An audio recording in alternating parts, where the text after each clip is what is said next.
Kelly, you need to unmute yourself. For some, it's just the sound of ice hitting heavy-duty plastic. But for us, it's the signal calling us back to the light. And to Greg's house, because he just got a new grill. Connecting to Hot Jams playlist. Welcome back, Bud Light legends. It's time to take summer by the coolers. Something big is coming.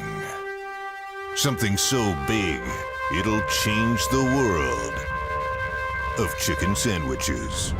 Zaxby's new signature sandwich with Zax sauce or new spicy Zax sauce. Because the chicken sandwich war ain't over yet. The new signature sandwich. All the other little sandwiches can run along. We'll take it from here. Welcome to Freddy's. How are you guys doing? Meetings. Lunch meetings all week, all salads. Bean salads. Quinoa salads. Heirloom salads. Frisee salads. Sometimes the guy needs a Freddy's Original Double, Chicago Dog, and a Turtle Sundae. Make that 2, please. 3. Absolutely. If it's gonna be bad, it better be good. Being bad never tasted this good. Freddy's, the experience that puts a smile on your face and the taste that brings you back. Experience the thrill of being a Fayetteville Marksmen season ticket holder and all the benefits that come along with it, including your same great seat for 28 or 14 home games, exclusive season ticket member events, and an opportunity to enjoy discounts on food and beverage and merchandise at the Crown Coliseum. Skate to marksmanhockey.com/season tickets to learn more. Hey you. Are you hearing this but not seeing this? You can change that. Follow along with the entire season of Fayetteville Marksmen hockey on Hockey TV. Visit hockeytv.com/subscriptions and get the SPHL TV package to watch every single Fayetteville Marksmen road game this year. That's hockeytv.com/subscriptions.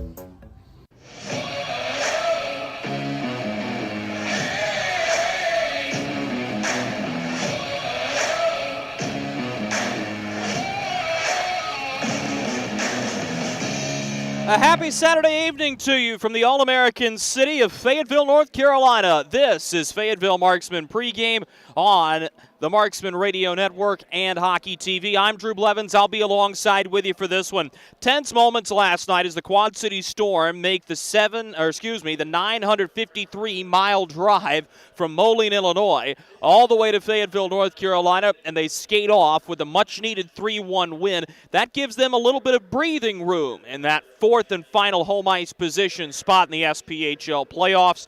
The Marksmen, if they want to control their own destiny against Quad City, will need a pair of victories tonight and tomorrow night, and we'll talk about just how important that can be down the stretch of the rest of this hockey game. Point being, Corey Melkert, who you'll hear from momentarily, made no bones about it. He thought it was a purposeless hockey game for his group. He thought they gave away the 2 points, and he said, and the reason you know this is because we played very poorly and we still had a chance to win that hockey game late. You'll hear him in a couple of moments finishing up those comments, but I thought that was very telling about what he thought of the way his hockey team played and what he'll be looking for going into the game tonight. It will be Brent Moran to get another start in net, suffering only 2 losses since his SPHL debut. He's 10 games in, has 8 victories so far, and has really been a stalwart in net for this Marksman crew. They're going to need him again tonight as Quad City came out fast and furious offensively. They put 36 shots on goal, looking for that number again tonight. We'll pause for these messages from our corporate partners. Coming back on the other side, you'll hear from head coach Corey Melkert. This is Marksman Hockey. Kelly, you need to unmute yourself. For some, it's just the sound of ice hitting heavy-duty plastic. But for us, it's the signal calling us back to the light. And to Greg's house, because he just got a new grill. Connecting to Hot Jams playlist. Welcome back, Bud Light legends. It's time to take summer by the coolers. Something big is coming. Something so big, it'll change the world of chicken sandwiches. Zaxby's new signature sandwich with Zax sauce or new spicy Zax sauce. Because the chicken sandwich war ain't over yet. The new signature sandwich. All the other little sandwiches can run along. We'll take it from here. Welcome to Freddy's. How are you guys doing? Meetings. Lunch meetings all week, all salads. Bean salads. Quinoa salads. Heirloom salads. Frisee salads. Sometimes a guy needs a Freddy's Original Double, Chicago Dog, and a Turtle Sundae. Make that 2, please. 3. Absolutely. If you're gonna be bad, it better be good. Being bad never tasted this good. Freddy's, the experience that puts a smile on your face and the taste that brings you back.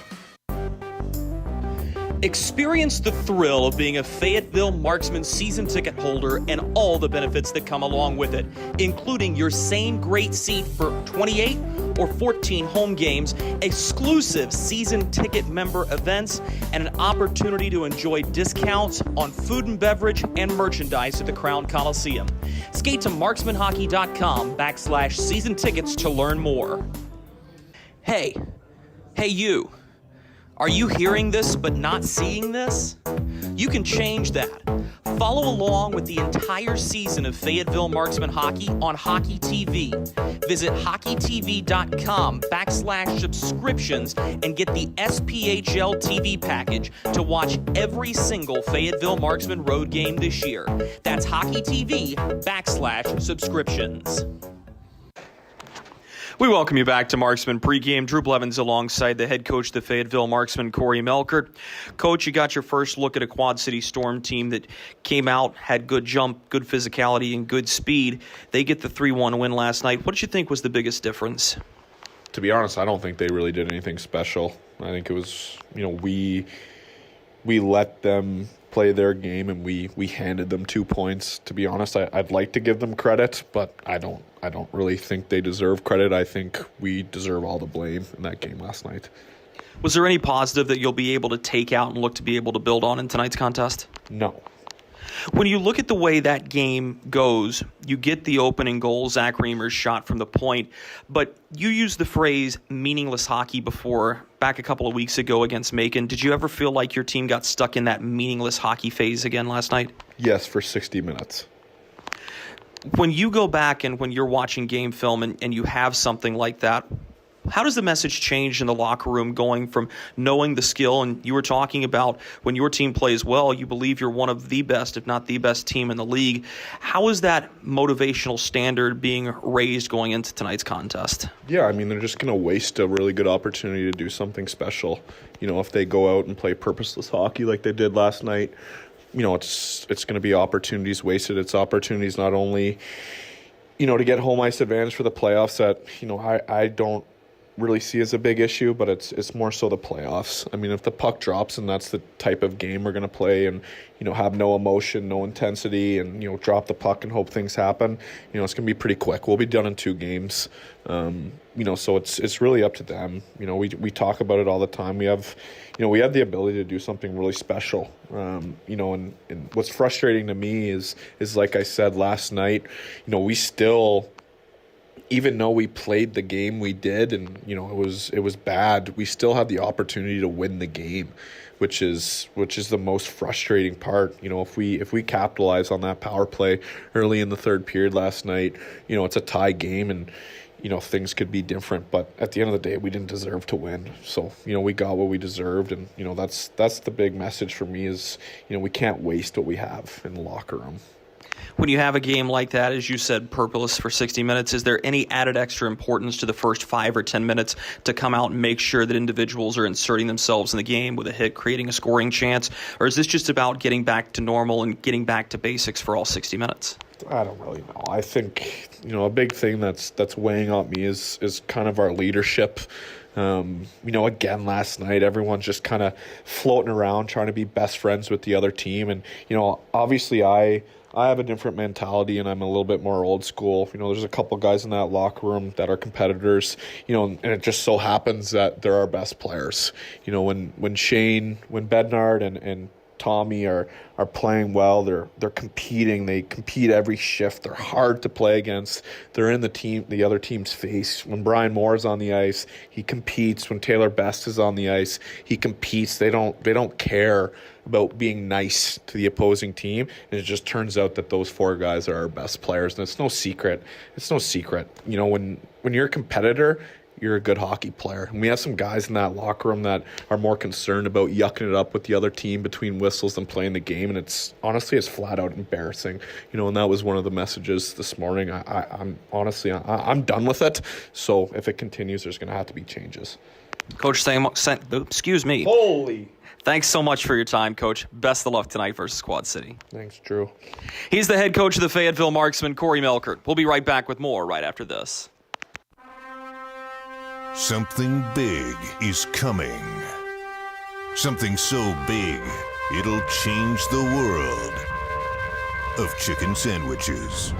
Zaxby's new signature sandwich with Zax sauce or new spicy Zax sauce. Because the chicken sandwich war ain't over yet. The new signature sandwich. All the other little sandwiches can run along. We'll take it from here.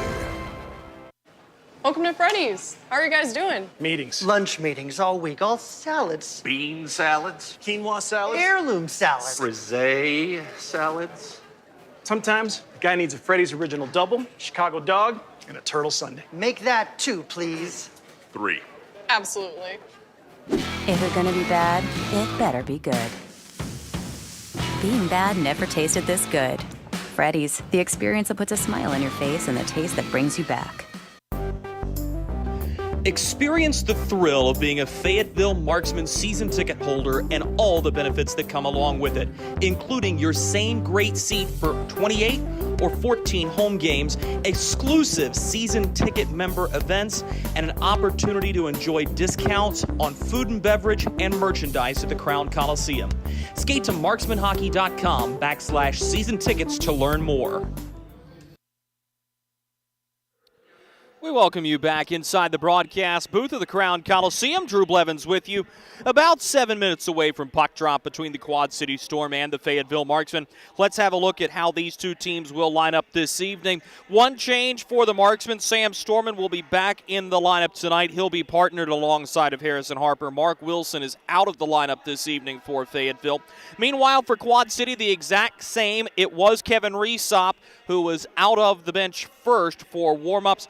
Expect Brendan Colgan to go tomorrow, especially if Resop has to be as sharp as he was last night. He didn't face a ton of action in the early going, which I think makes Dave Shachinsky's decision a lot easier going into the game to go back with Resop tonight instead of giving him the middle game off. It will be Brent Moran in net for the Fayetteville Marksmen. I wouldn't say last night was completely a goaltender's duel, even though it was remotely low scoring, but something to keep an eye on, and we'll talk more about this in our final segment of Marksman pregame. Watch the way the Quad City Storm work, because their top forwards work. They're hard and heavy on the puck. They do not take no for an answer. They get into dirty areas, and they put the puck in the back of the net. And while Shane Bennett ultimately was the first star last night with his pair of goals, I like the way Tommy Seacoast is playing right now. I thought Cody Walsh was really good on the blue line. Bennett, obviously great. Keep an eye on Carter Shinkarik, not afraid to hop up into the rush as well. And I thought Michael Moran looked good last night to go along with Connor Fries and Cole Golka on that top line for the QC Storm.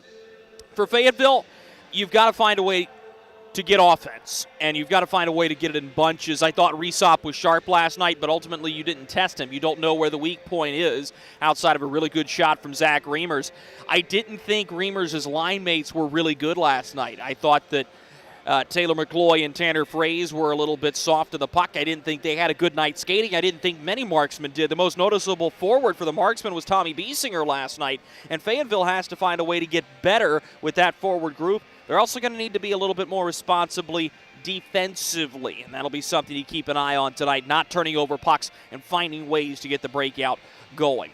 We'll step aside for a quick commercial break. Coming back from it, we'll take you to our keys to victory. This is Marksman Hockey. Look at our yard. So many anthills everywhere. Did you know that a single ant can live to be 29 years old? Really? Well, what about a married one? Seriously? but really, we need to fix the yard.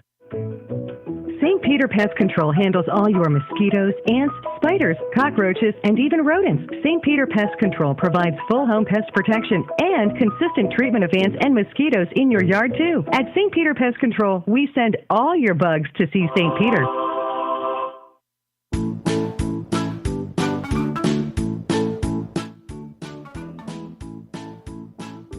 Marky? Carolina's Dentists offers the best in oral care and technology. Hope you're brushing twice a day like we discussed. And don't forget to make that 6-month appointment, okay? We'd like to keep those pretty white teeth looking good for you. Come experience positively different dentistry at Carolina's Dentist, the official dentist of the Fayetteville Marksmen. Hey you. Are you hearing this but not seeing this? You can change that. Follow along with the entire season of Fayetteville Marksmen hockey on Hockey TV.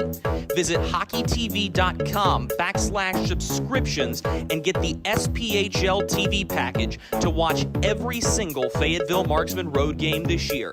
That's hockeytv.com/subscriptions.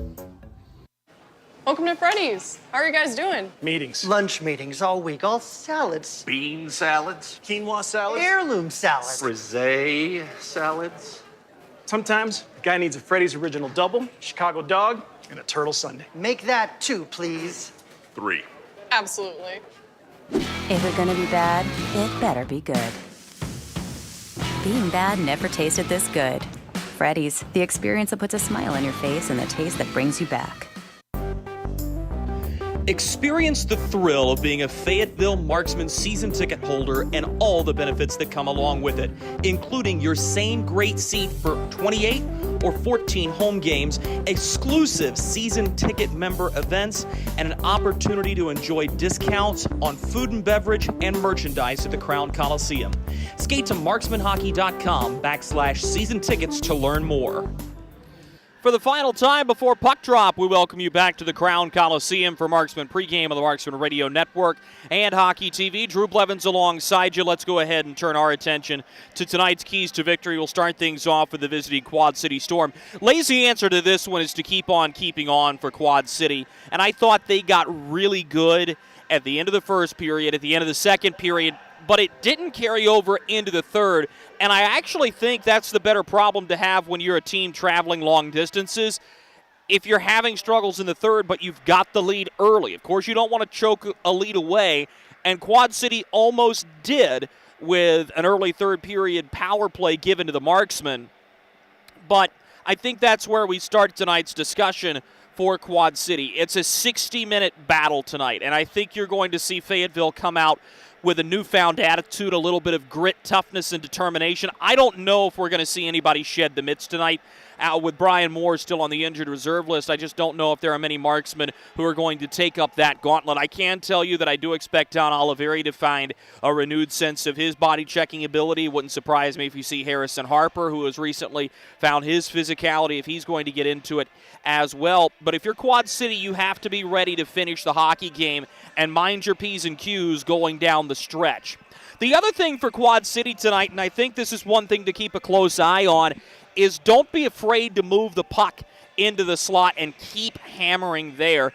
Believe it or not, for as good as Quad City was in getting to the slot, the puck doesn't always go there, and you've got to look at the centers and guys like Fries and Seacoast. Cole Golka was there. Michael Moran was there. Shane Bennett, though, primarily works on the outside. Don't be afraid to get into that area. If you've got guys who are doing yeoman's work to get there, give them the puck. And I think that's one of their points of attack here this evening, if they can find a way to get into that quote-unquote house area where the Marksmen struggled to defend at times last evening. For Fayetteville, it's really a detail-oriented game, but it starts with attitude. And I think you've got to come out and play with a little bit of gusto and fervor. It's not quite to the level you've got to play desperate hockey, but you've got to put yourself in a position to win the game between the ears. Marksman didn't do that last night. And as Corey Melkert alluded to, part of that's an issue with leadership. You want your team captains there. You want them digging in, and you want them locked on to the situation. And tonight, that has been a message that this leadership team has had to receive. That's going to be one of their keys tonight, playing with purpose. And the other thing is you've got to brace yourself. You've seen Quad City once. It's very much like taking a strike in baseball. You know what QC is going to throw at you. You know what's coming. Physical game, a lot of shoulder bumping. This is a heavy Quad City team when they want to be. Marksmen have to pick up the challenge, and they've got to answer that this evening. And keep a very, very sharp eye on whether or not they're able to do that early. Corey Melker talked about getting back to his style of game and playing the Marksman brand of hockey.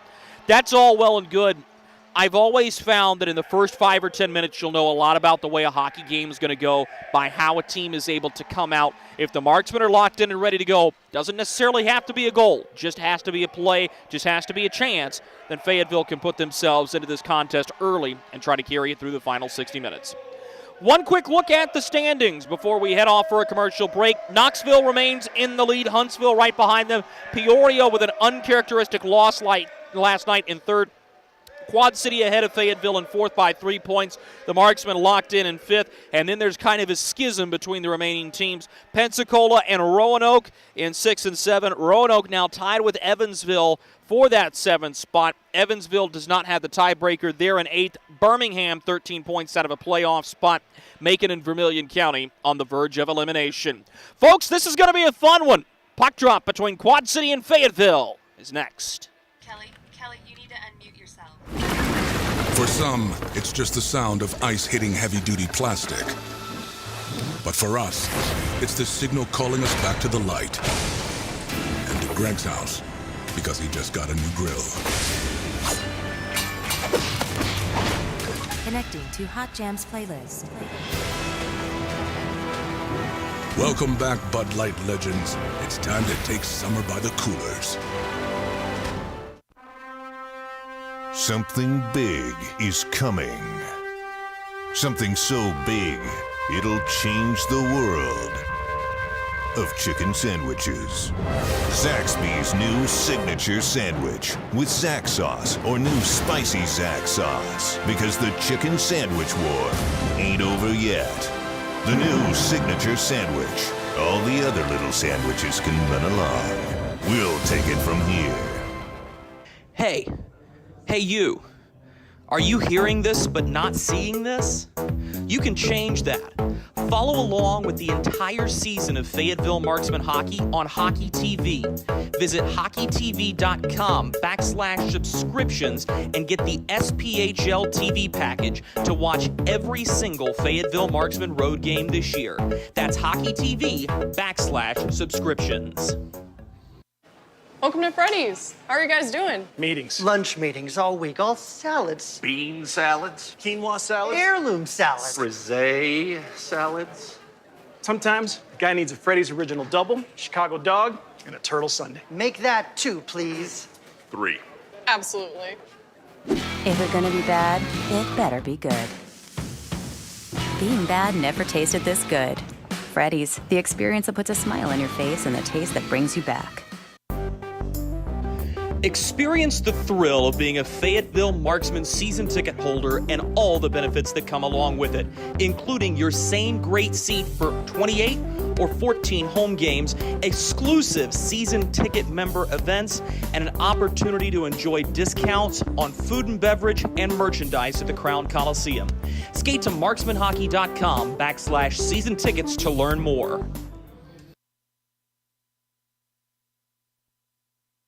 Hey, it's Goldie from Good Morning Fayetteville for St. Peter Pest Control. They've been doing my pest control services all summer, and it's been wonderful not to have to deal with ants or mosquitoes the last few months. All that money I saved in calamine lotion. Ray and Preston St. Peter show up, they spray outside, but they also do in-home pest control. So if you have roaches or, dare I say, rodents, they'll take care of them as well, because the last thing you need is unwanted visitors making a nest in your Christmas decorations up in the attic. Call St. Peter Pest Control. They send all your bugs and pests to see St. Peter.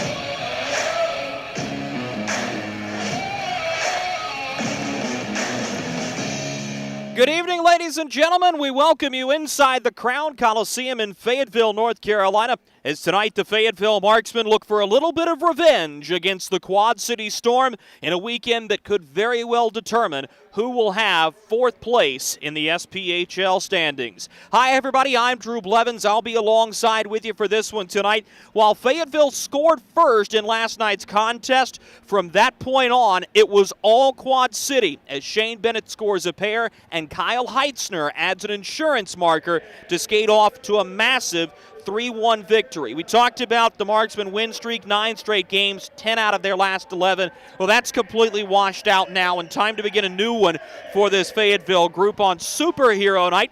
The Marksmen are in their Batman-themed uniforms. It is a gray and black uniform, gold piping and striping, gray numericals, black breezers, black socks. Quad City in the road white uniforms, black breezers, white socks, black numericals. It'll be Brent Moran against Kevin Reesop, round number 2. Both of these goaltenders had strong performances last night. Reesop came up with the most meaningful saves early in the third period, a series of 4 on what would have been a Marksman game-tying power play goal. A minute later, it's Heitzner banging home that insurance marker. Quad City didn't look back from that point on. Our referee for tonight will be Owen Doan. He'll have Cody Pessig and Phil Rusler as his linesmen. And we'll wait for the final few seconds to matriculate off the clock here. And we'll be ready to roll on this fine Saturday night. Good crowd here in Fayetteville on Superhero Night. Marksmen will go from right to left across your radio dial. And away we go from the sand hills of North Carolina. Sit back, relax, and enjoy this one from Fayetteville as Sova smacks at the puck. Golka has to come back into his own zone to grab it. Finds Connor Fries, who sends it up to the red line. That's where the Fayetteville Marksmen will take it and dump it in down the near side boards. Chasing here is Matt Stoya with his top group out for Quad City. For Dave Shachinski, he relies heavily on this top group, and he's not afraid to give them a lot of ice time here, especially in the early going. Shane Bennett did not see a ton of ice time for Quad City to start the contest off last night, and of course, still able to score 2 goals when he was able to pick up his play in the second and third period. This is Carter Shinkarek, the former Danbury hat trick and Elmira enforcer, sends it to the far wing, calls back for it in the middle, off of his skate, and the Marksmen are to it. This is Zach Reimers. Plays behind the net. It's over the stick of Vincenzo Renda as Taylor McCloy has to come to scoop it up for the Marksmen. McCloy sends it to the near side wing. Here's Reimers, scored last night. Plays below the goal line, looking for McCloy. Fraze goes crashing in after the puck as McCloy will leave for Reimers.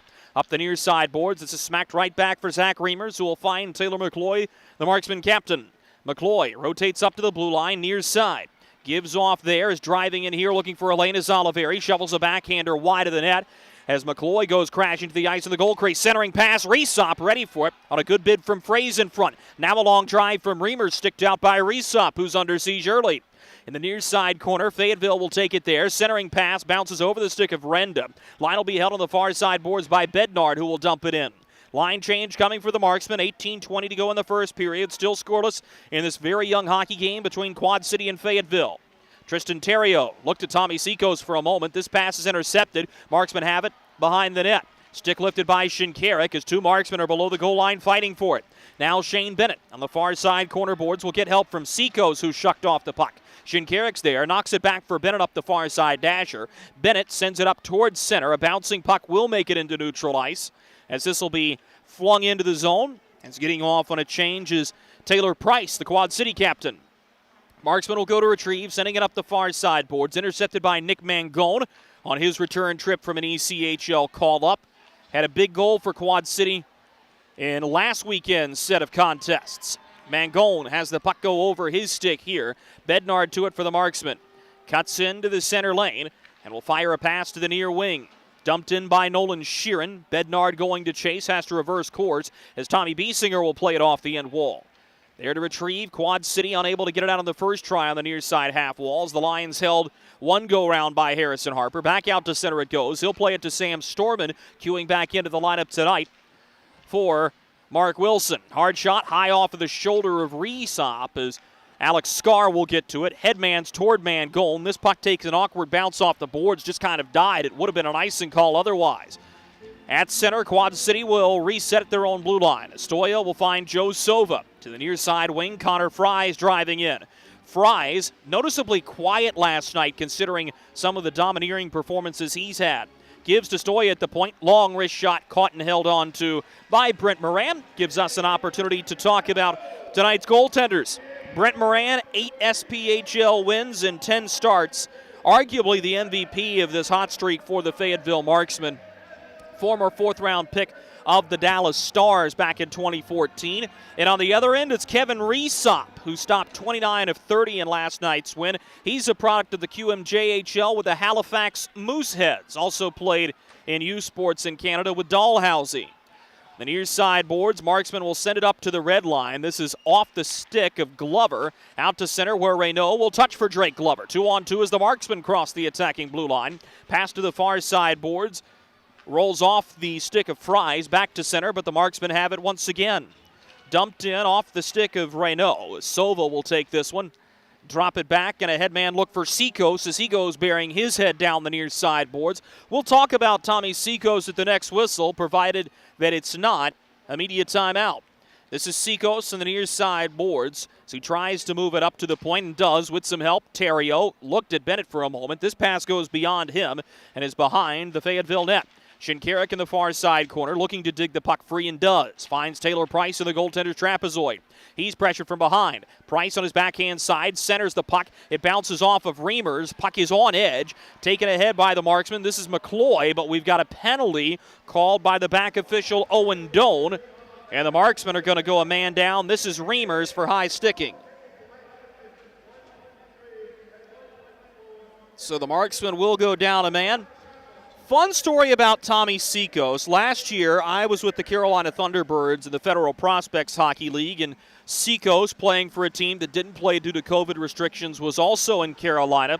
We were in Port Huron, Michigan, and stopped at a restaurant many people here in the South don't know about. It's a little place called Tim Hortons as this shot bounces right into the skates of Mangold. He'll back it out to Joe Sova. And Tommy Seacos goes, come on, Drew, you got to try this. Double-double and a six-pack of donuts. More on that in a moment. Reimers to the races, backhand, forehand, he scores! A short-handed marker for the Marksmen opens the scoring, and Fayetteville leads 1-0.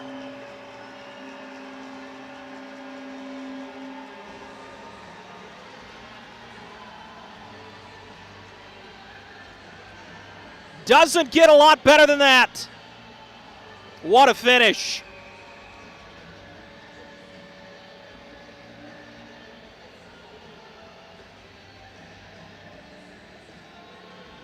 And the Marksmen get a special teams play, a man down.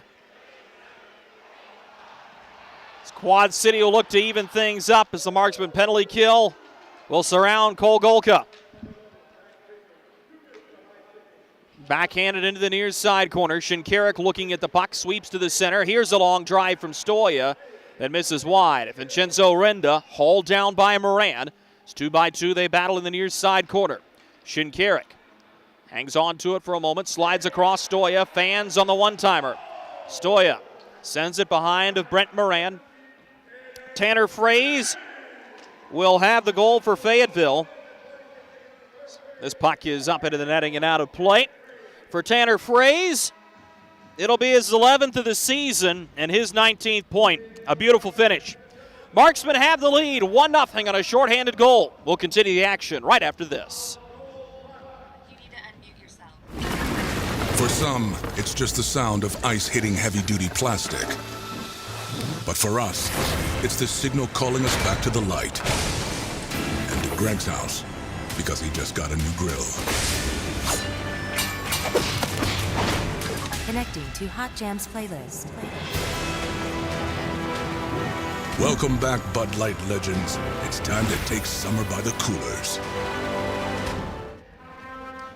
So we welcome you back to Fayetteville, North Carolina. Drew Blevins with you. 14:32 to go in the first period. Tanner Fraze gives the Marksmen a 1-0 lead on a shorthanded breakaway goal. Sometimes weird things just happen like that. Thought a really good finish from Tanner Fraze, and good to see him back on the score sheet. As I thought he struggled a little bit last night there. Gets a good bounce and makes no mistake on finishing. Fraze has been the guy to score big goals. As we told you, this is only his 11th of the season, and that is right in the middle of the pack among marksman scorers, but they've been big goals. Game-tying, game-winning as Fries has dropped, crossing the blue line as Hoffman got the better of him, unable to clear the puck. Still 30 seconds to go in this Quad City power play. This is Nick Mangold in the near side corner. Lays it around to the far boards for Sova. Sweeps to Bennett.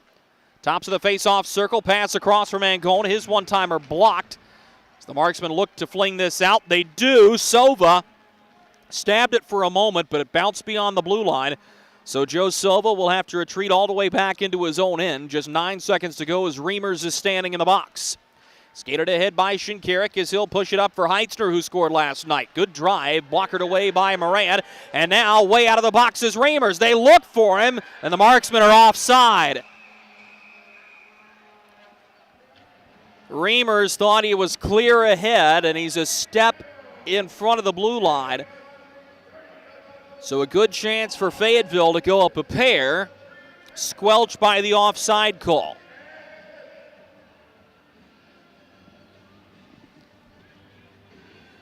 Face-off will be right in front of the Quad City bench, or at least that's where I thought it was going to be, but offside in that case would be from where the pass originated from, which was just behind the marksman blue line. So this face-off is going to go all the way down to Brent Moran's end. Moran will tend to his blocker side. A clean win for the marksman off the draw as Harrison Harper gets to it. He sends this one way down the ice, and this will be icing by a mile. I don't think Harrison Harper realized just how much wood he got on that lifted clearing attempt. So the face-off will be to the blocker side of Brent Moran. Do it all over again. Draw won by Quad City as Shinkarik looks for Price behind the net. That puck hop cleaned over his stick. The marksmen will get to it behind their own goal line. Good pressure by Price here. Now Harper tries to clear it around Shinkarik. He can't. Centering pass to Tommy Seacos. He fumbles with it for a moment. The marksmen are back out to center. This is Terrio, who will take it for Quad City. Pushes to Shane Bennett, and Terrio will get it right back. Terrio gives ahead to Seacos, who will drop it back as Bennett drives. Gets the better of his man, but the marksmen push the puck up ice nonetheless. Centering pass off the goal post as Basinger had a man in front. And that chance squandered as the puck is into the protective netting out of play. What I thought was a centering pass got through Resop, hit awkwardly off the near post. And a little puck luck here early for Quad City as Resop's bailed out by Kind Iron. 12:36 to go in the first period. 1-0 Marksmen leading the Quad City Storm. Fayetteville onto the puck here in the near side corner. Matt McNair will drive for the puck. He'll get some help from FX Girard. Reynaud, the third guy high at the top of the near face-off circle. 2-by-2, they work up the near boards. Marksman point man is Vincenzo Renda, and he'll send it to Matt McNair. Drives around Fries and finds Reynaud in the far corner. Pass to the point. Oliveri tees up a wrister. Kicked out by Resop to the near boards. Quad City grabs the puck there as this will be flung up and out of play. Now the question is, did it hit anything? All three officials getting together. If it's clean, it's a delay of game penalty, and the marksmen go to the St. Peter Pest Control power play. If deflected off of anything, then there will be no penalty, and there will be no penalty. Don Oliveri lobbying for one, and I think based on the indication I got from the linesman is it didn't hit anything on the way out, but it ticked off the board. And I should more accurately say the top of the glass, and just by getting ever so slight of a touch off the glass, that'll negate the delay of game penalty. So we'll stay 5-on-5 here. Centering pass up toward Fraze. who is the goal scorer in this hockey game, rolls off his forehand. Storm get it to the red line, but the Marksmen will dump it right back in. Resop out of his net to stop it for Matt Stoya, as Stoya will look ahead. Matt Stoya sends it up ice as Quad City will dump it in right on goal to Moran, and he'll freeze on the Mangold dump in. 11:42 remaining in the first period. 1-0 Marksmen leading the Quad City Storm on a Tanner Fraze shorthanded goal less than 5 minutes into the contest. But to finish that story on Tommy Seacos, we'll take the face-off here. He was the one who encouraged me to go for my first Tim Hortons order, and the native of Barrie, Ontario did not steer me wrong. Helped me pick out the donuts and everything. Cool moment. And a lot of fun that season with all sorts of different adventures. Backhanded pass to the slot is intercepted. So the Marksman will send this one up. Stoya, glove to stick legally, tees up a wrister. Hard off Moran, the rebound loose. Tucked at the far side post, and Moran got back to make the save. A couple of big stops early for Brent Moran as Quad City's right back in. There'll be a penalty here as Price took a stick high from Oliveri. And the Marksman will go right back to the Freddy's penalty kill.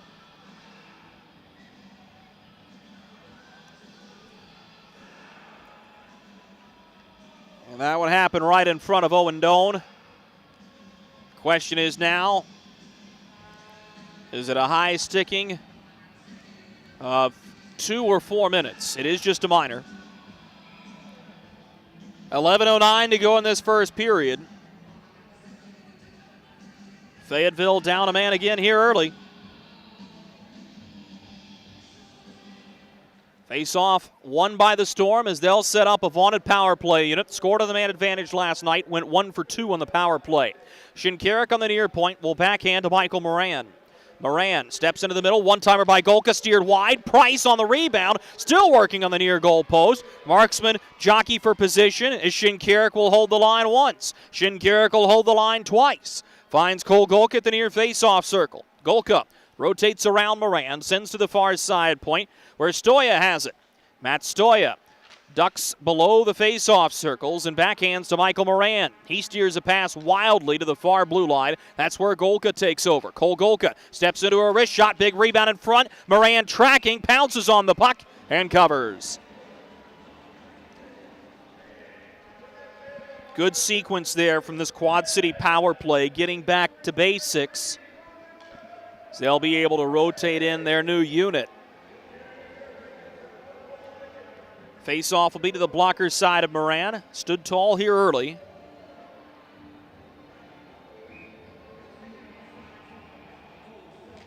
So the next power play unit will take over. So critical to keep fresh legs out in special team situations. Both sides, power play and penalty kill. The far side boards, Renda and Mangold go banging after the puck.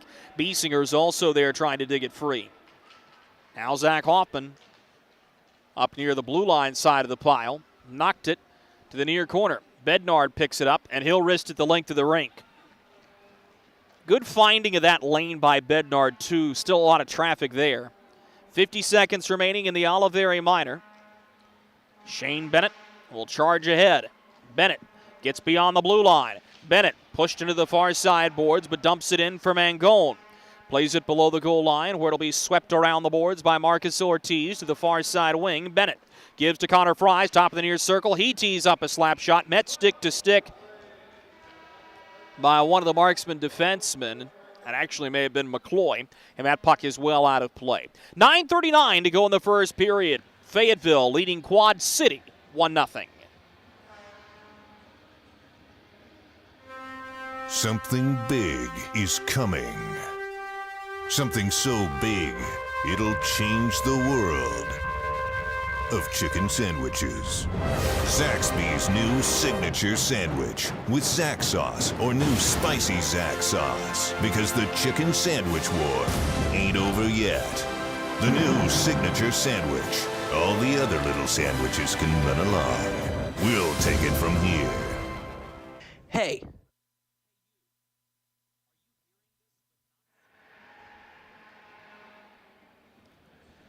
$9:39 to go in the first period here from Fayetteville, North Carolina. Fayetteville Marksmen on a shorthanded goal from Tanner Fraze. leading the Quad City Storm.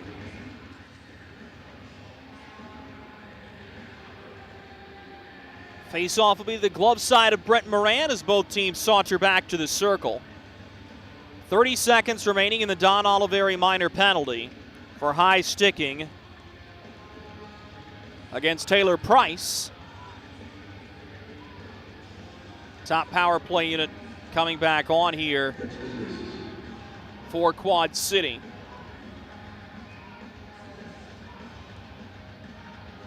All ready to go. Puck is dropped. The Marksmen win the draw back off the end wall. This puck is going out weakly, but Biesinger charges ahead. Braces for contact and will dump it in behind Kevin Resop. We'll have to put this puck up on a tee for Matt Stoya. Stoya gives to Shinkarik.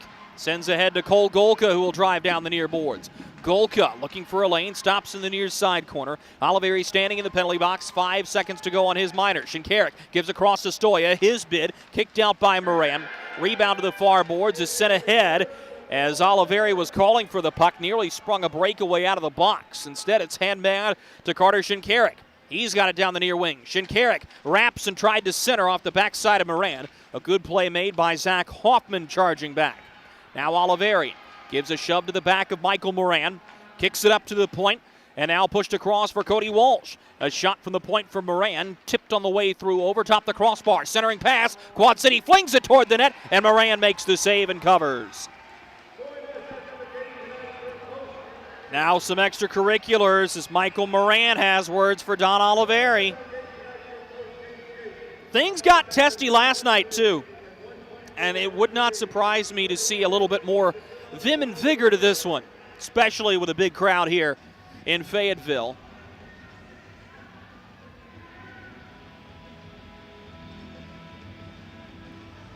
Face-off will be to the blocker side of Moran, and this is where the Marksmen have to be careful. I thought this is where they got trapped last night in their own zone, struggling on the breakout as somebody blows a twig. It was Seacos who lost a stick. Equipment manager quickly on to that one.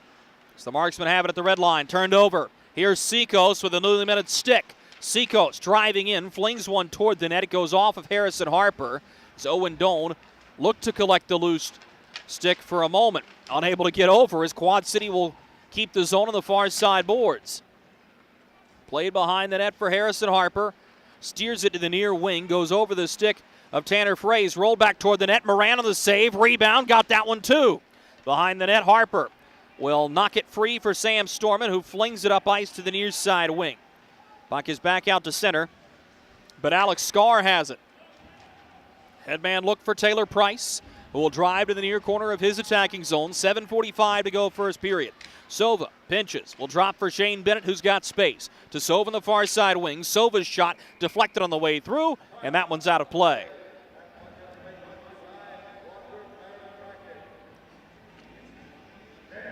And the thing is about those shots, yes, you're blocking them, yes, you're stopping them.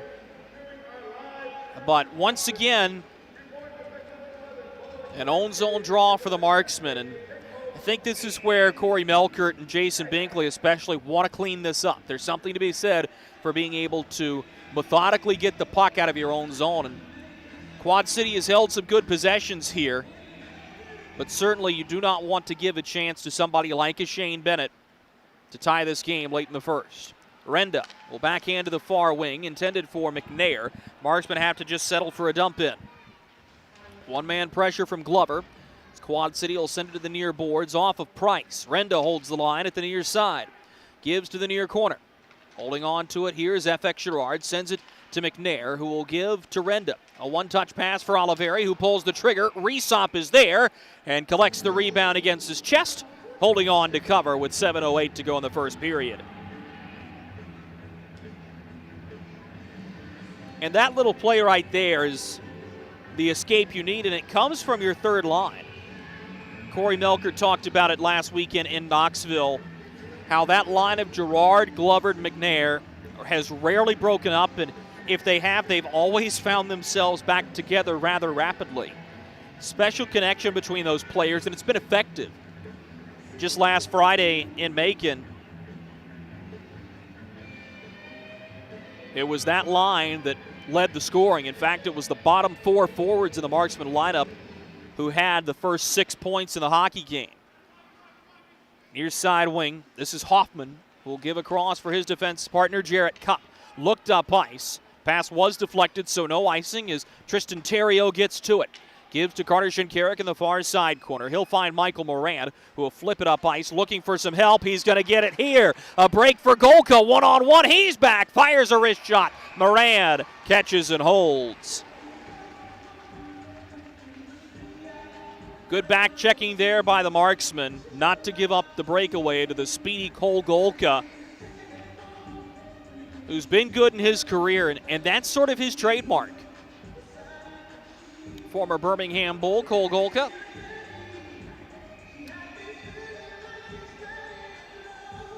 We'll get a quick pause from the back linesman. Cody Passig will drop the puck, and we're ready to resume play. Here's a chance for the Marksmen, 2-on-1 if they hurry. Centering pass towards Sheeran, knocked down on the way through. Now a pass in front, Reesop kicks it out. Good chance for Biesinger and Nolan Sheeran. Quad City survives, and Reesop with a good stop there at the end of the sequence. Fayetteville looks to push it ahead again.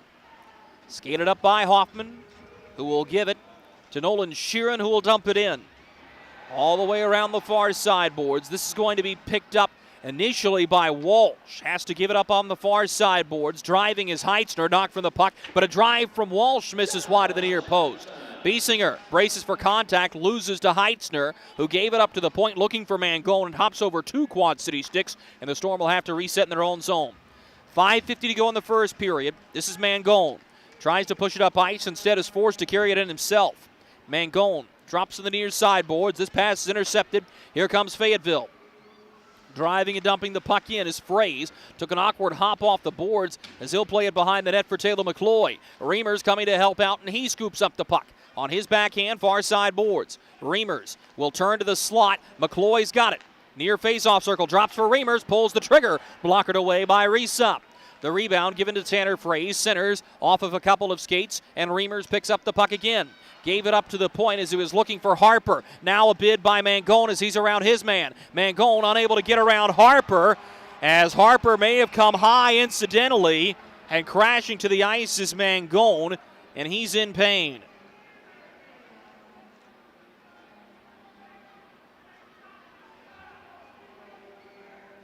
Nick Mangold up on a knee as the training staff will come to have a look at him. Under his own power, he'll get off. And he went up clutching at his face, and I'm not sure if it was a stick, maybe a glove that came up high on him. But it didn't look like a malicious hit. Mangold is going to stay on the bench for now. His training staff will have a look at him, and that's what they're looking at. Looks like that right side cheek that they're having a quick glance at as we resume play here. We'll stay 5-on-5. Next non-goal whistle will take us to immediate timeout, the final one of the first. Brought ahead here by the Marksmen, just chipped on goal. Reesop made the save, couldn't cover the rebound though, as Reynaud has the puck for the Marksmen. Slides it back into the fray where Joe Sova has FX Girard tied up. Sova and Girard digging for the puck. Tommy Sikos comes to grab it. He's got it. Sikos works up the near side wing, gains the red line and chips it into the near corner. Sikos going after it, bangs bodies with Vincenzo Renda. Renda plays behind the net as Glover has the puck for the Marksmen. Gave into the center. Crafty play by Oliveri just to chip it off. So a new forward group comes on for Fayetteville. This is Taylor Price hanging on to the puck. Dumps it in for Shane Bennett to go chase. Bennett scored a pair last night. Sets up a one-timer for Shinkarik. Caught and held on to by Brent Moran. 4:07 remaining in the first period. Fayetteville hanging on to the 1-0 lead. Hey you, are you hearing this but not seeing this? You can change that. Follow along with the entire season of Fayetteville Marksmen hockey on Hockey TV. Visit hockeytv.com/subscriptions and get the SPHL TV package to watch every single Fayetteville Marksmen road game this year. That's hockeytv.com/subscriptions.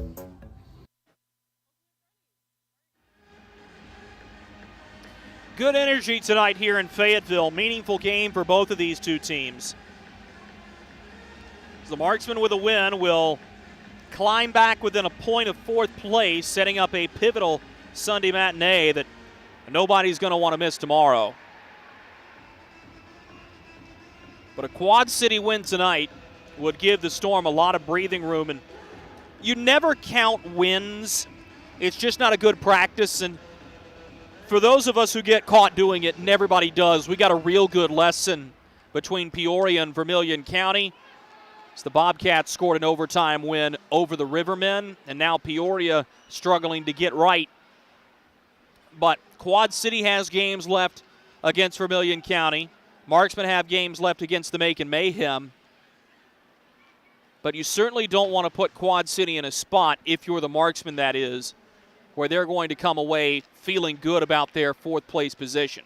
And for those of you who may not be abreast on the situation, regardless of who's 4 and who's 5, without a breakdown at the top seemingly, this will be the first-round playoff matchup. Good chance for Moran as he shovels it wide of his named counterpart, Brent. Quad City has it at center. The rolling puck will be corralled by Connor Fries. Fries driving in, sends a wrister toward the net. Moran takes care of it with a goal stick. Storm on the rebound, though. This is Stoya, top of the near circle. He fires, goes off of Jarrett Cup and bounces behind the net. Cup into some rough stuff in the near side corner. Storm come away with the puck. This is Fries. Gives to Stoya, his one-timer off the skate of Moran, who's caught in a pad stack. But the Marksman will get to the loose puck and send it out to center.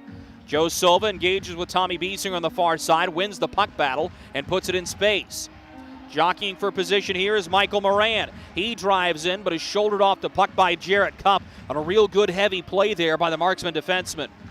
All the way back to Silva, standing at his own blue line, sweeps to Alex Scar. Cross-ice pass is intercepted. Oliveri's got a chance. Wines fakes the slap shot, gets around Silva, lost the puck rolling, sends it off the outside of the net. It bounces behind the cage. Looking for positioning, the Marksman will send it to the front. This is McNair hanging on to it as he's hound-dogged by Taylor Price. Sends behind the net and then gets it on a give and go. Silva trips him up. Shane Bennett will get to the puck on the far boards. He's able to chip it out on a good hard-nosed play. This is Renda. Knocked off the puck by Taylor Price. Turns it over. A chance for Quad City driving in. Moran stands his ground as the net is dislodged from its moorings as Tommy Seacos went driving in. Just south of 2 minutes to go in this first period. Marksmen holding on to that 1-0 lead.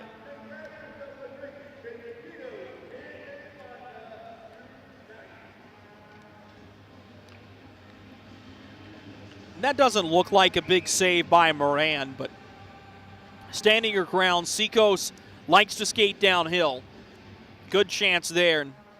It's turning into a really good hockey game as we expected it would. This one's flipped sky high in the air. Marksman will get to it at the attacking blue line. McCloy driving on his backhand, shovels it off of Resop, who is ready, and Alex Scar has the rebound for Quad City. Scar backhands it to the near boards. Nick Mangold with his step is unable to get it cleanly around of Drake Glover. Here come the Marksmen up the near side boards. Dumping it in is Harrison Harper. Resop out of his net to play it. Shoots it off the far side boards. Reimers came crashing in. He's got it. Now Fraze fights for the puck, gave to McCloy, centering pass for Reimers, knocked down by Resop. Harper sets up McCloy, who looked at center, nobody home for the pass. Quad City is out, but this is cleared all the way down the length of the rink by Heitzner, and this is icing with 1 minute and 9 seconds to go in the first period, and no change coming for the Quad City Storm.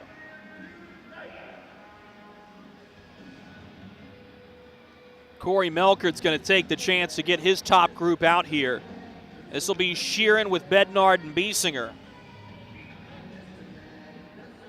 Face-off to the glove side of Resop, won initially by Seacos, but he turns it over to Biesinger. Now behind the net is Nolan Sheeran. Had it working toward the near side goalpost, centers through the skates of Bednard. Quad City poised to survive. Mangold just backhands to the red line where Heitzner will dump it in. Behind the net, this will hop over the stick of Brent Moran. Oliveri braces for contact. May have got the better of his man. So Marksman will steer it up the near side boards. Taken by Oliveri, who winds and fires a slapper into the zone. 40 seconds to go in the period. Quad City has 2 players to the puck. They can't win the battle, though, as Bednard gives to Oliveri. His wrist shot deflected on the way through, in and out of the glove of Resop. Behind the net, Quad City turns it over. Steered off the outside of the cage by Nolan Sheeran. Into the far corner now. Bednard gives to Biesinger, intercepted by Tristan Terrio. Takedown behind the play will keep going as both players lost their stick. Now Cole Golka through center, unable to get around of his man as Biesinger swarms the puck here. Tommy Biesinger working at his own blue line, intercepted, a chance for Quad City late. Rich shot off the goalpost. Michael Moran inches from tying this hockey game. Back out to center it goes, and that is where the period comes to an end. Michael Moran, mere seconds to go. Here's the sound, no shooter wants to. The familiar ping of a goalpost, and we remain 1-0 Fayetteville through 20 minutes. Shots on goal in the first period for the Quad City Storm, 13, and for the Fayetteville Marksmen, 11. But on the scoreboard, the shorthanded marker from Tanner Fraze is the difference. Fayetteville leading Quad City 1-0. Coming up during our first period intermission report, we'll put the period on reset for you. We'll also talk about standings and how the playoffs are shaking out right now. This is Marksman Hockey. You need to unmute yourself. For some, it's just the sound of ice hitting heavy-duty plastic. But for us, it's the signal calling us back to the light. And to Greg's house, because he just got a new grill. Connecting to Hot Jams playlist. Welcome back, Bud Light legends. It's time to take summer by the coolers. Something big is coming. Something so big, it'll change the world of chicken sandwiches. Zaxby's new signature sandwich with Zax sauce or new spicy Zax sauce. Because the chicken sandwich war ain't over yet. The new signature sandwich. All the other little sandwiches can run along. We'll take it from here. Hey you. Are you hearing this but not seeing this? You can change that. Follow along with the entire season of Fayetteville Marksmen Hockey on Hockey TV. Visit hockeytv.com/subscriptions and get the SPHL TV package to watch every single Fayetteville Marksmen road game this year. That's hockeytv.com/subscriptions. Welcome to Freddy's. How are you guys doing? Meetings. Lunch meetings all week, all salads. Bean salads. Quinoa salads. Heirloom salads. Frisee salads. Sometimes a guy needs a Freddy's Original Double, Chicago Dog, and a Turtle Sundae. Make that 2, please. 3. Absolutely. If it's gonna be bad, it better be good. Being bad never tasted this good. Freddy's, the experience that puts a smile on your face and the taste that brings you back. Experience the thrill of being a Fayetteville Marksmen season ticket holder and all the benefits that come along with it, including your same great seat for 28 or 14 home games, exclusive season ticket member events, and an opportunity to enjoy discounts on food and beverage and merchandise at the Crown Coliseum. Skate to marksmanhockey.com/season tickets to learn more. Baby, we have spiders on every corner outside our house. Okay, I'll call someone to take care of it. Baby, we have fire ants all over the yard. Alrighty, I'll call someone else to take care of that. Baby, these mosquitoes, you have got to go. Here we go again. One call to St. Peter Pest Control provides all these services. Total pest protection for one low monthly payment. At St. Peter Pest Control, we send all your bugs to see St. Peter.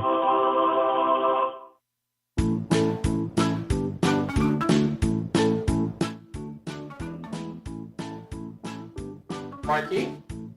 Carolina's Dentist offers the best in oral care and technology. Hope you're brushing twice a day like we discussed. And don't forget to make that 6-month appointment, okay? We'd like to keep those pretty white teeth looking good for you. Come experience positively different dentistry at Carolina's Dentist, the official dentist of the Fayetteville Marksmen. Welcome back to Fayetteville, North Carolina. 20 minutes are in the books here in the All-American City. It's the Fayetteville Marksmen duking it out with the Quad City Storm. Had a feeling that there was going to be a good, fast start to this one for the Marksmen. This has been a team that historically has found ways to respond coming off of Friday losses in Saturday games, and this one no different. It comes in awkward fashion, granted, as it's a shorthanded marker from Tanner Fraze, his 11th of the season. This goal comes before we hit the first media timeout, and problematically, you take the penalty early if you're Reamers, and you live with that if you're Corey Melkert. First period can set the tone. Very rarely do you see teams lose games in the first period. But a good response by Tanner Fraze and a great finish on a good goaltender. And I think important for the Marksmen then to play solid defensive hockey and hold the lead through the remaining 20 minutes. Now, at the same time, Quad City comes away with the shots on goal lead through that period as they put 13 on to Brent Moran, who is one of the MVPs of the period once again. And it always seems like Moran's in the discussion when we're talking about the Marksmen being successful. He's meant that much to this organization. And, of course, when you've got a guy that has had NHL experience via the draft, never had the chance to play for the Dallas Stars organization, and Moran's journey is one of the more unique ones you'll find in hockey, where he gets drafted, then goes to college in Canada at Nipissing. Really plays well there, but does not parlay it into a pro career with the Stars organization or with anybody else. So instead goes and plays professionally in Norway and is practically pulled off of his couch at the end of the month of January to come play for the Fayetteville Marksmen. He's been brilliant, so you look for more of the same always. And Moran's yet to have a personal clunker, so important to keep an eye on that. You love what Shane Bennett's done, but I really do believe that Tommy Seacoast has been the guy that has created the most chances just by doing little things right. Very detail-oriented player, and, of course, Michael Moran ringing it off the far side goalpost at the end of the period. Thought Quad City got better as the frame went on, but ultimately I think this is something that you've got to look for. It's one thing to be good at the end of the period. It's quite another to get that goal. Shane Bennett tied the hockey game late in the first last night. Quad City unable to do that here. So that juxtaposition of change and momentum, not quite the same, but keep a close eye on how both of these teams respond coming out during the first 5 to 10 minutes of the second period. You'll know a lot about the headspaces of both of these groups during that time frame. We'll pause for these messages from our corporate partners. Coming back on the other side, we'll talk to you about the SPHL playoffs with 3 teams already clinched and these 2 looking to become the next.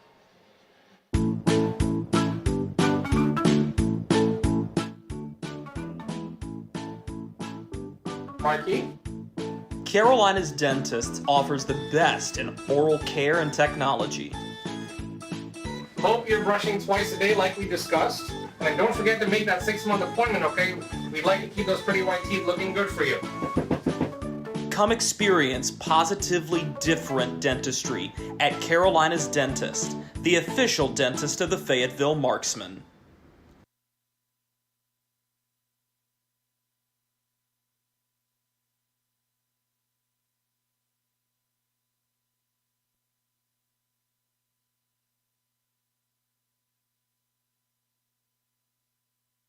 Look at our yard. So many anthills everywhere. Did you know that a single ant can live to be 29 years old? Really? Well, what about a married one? Seriously? But really, we need to fix the yard. St. Peter Pest Control handles all your mosquitoes, ants, spiders, cockroaches, and even rodents. St. Peter Pest Control provides full home pest protection and consistent treatment of ants and mosquitoes in your yard, too. At St. Peter Pest Control, we send all your bugs to see St. Peter. Kelly, you need to unmute yourself. For some, it's just the sound of ice hitting heavy-duty plastic. But for us, it's the signal calling us back to the light. Greg's house because he just got a new grill. Connecting to Hot Jams playlist. Welcome back, Bud Light legends. It's time to take summer by the coolers. Something big is coming. Something so big, it'll change the world of chicken sandwiches. Zaxby's new signature sandwich with Zax sauce or new spicy Zax sauce. Because the chicken sandwich war ain't over yet. The new signature sandwich. All the other little sandwiches can run along. We'll take it from here. Hey you. Are you hearing this but not seeing this? You can change that. Follow along with the entire season of Fayetteville Marksmen hockey on Hockey TV. Visit hockeytv.com/subscriptions and get the SPHL TV package to watch every single Fayetteville Marksmen road game this year. That's hockeytv.com/subscriptions. Welcome to Freddy's. How are you guys doing? Meetings. Lunch meetings all week, all salads. Bean salads. Quinoa salads. Heirloom salads. Frisee salads. Sometimes a guy needs a Freddy's Original Double, Chicago Dog, and a Turtle Sundae. Make that 2, please. 3. Absolutely. If it's gonna be bad, it better be good. Being bad never tasted this good. Freddy's, the experience that puts a smile on your face and the taste that brings you back.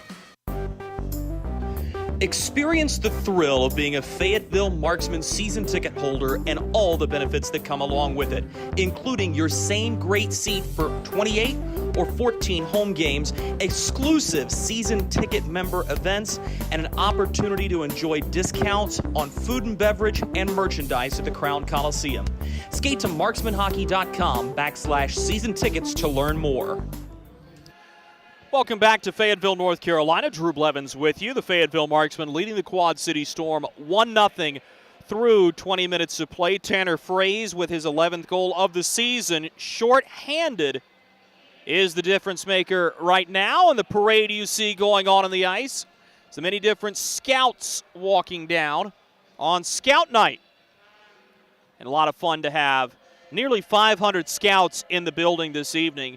They're going to enjoy a sleepover on the ice after the game. They'll put down the rubber covering, and everybody will enjoy a fun evening. One of the more unique scout sleepovers that they'll ever have. A lot of fun to have them here in the building. Let's go ahead and turn your attention, though, to the playoff picture. These two teams have not officially clinched yet, but it's one of those situations where it almost seems inevitable because of just how much hockey is left. And considering the upcoming schedule, I talked about it in pregame, you don't want to count wins, but certainly chances to clinch for both of these teams.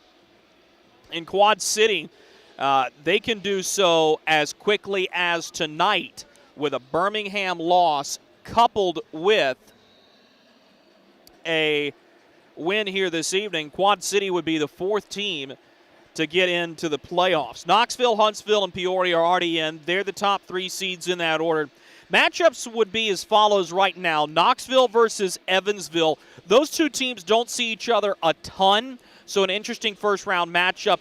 Evansville has been a Jekyll and Hyde team that has hovered around 500 all year long. Then Huntsville and Roanoke.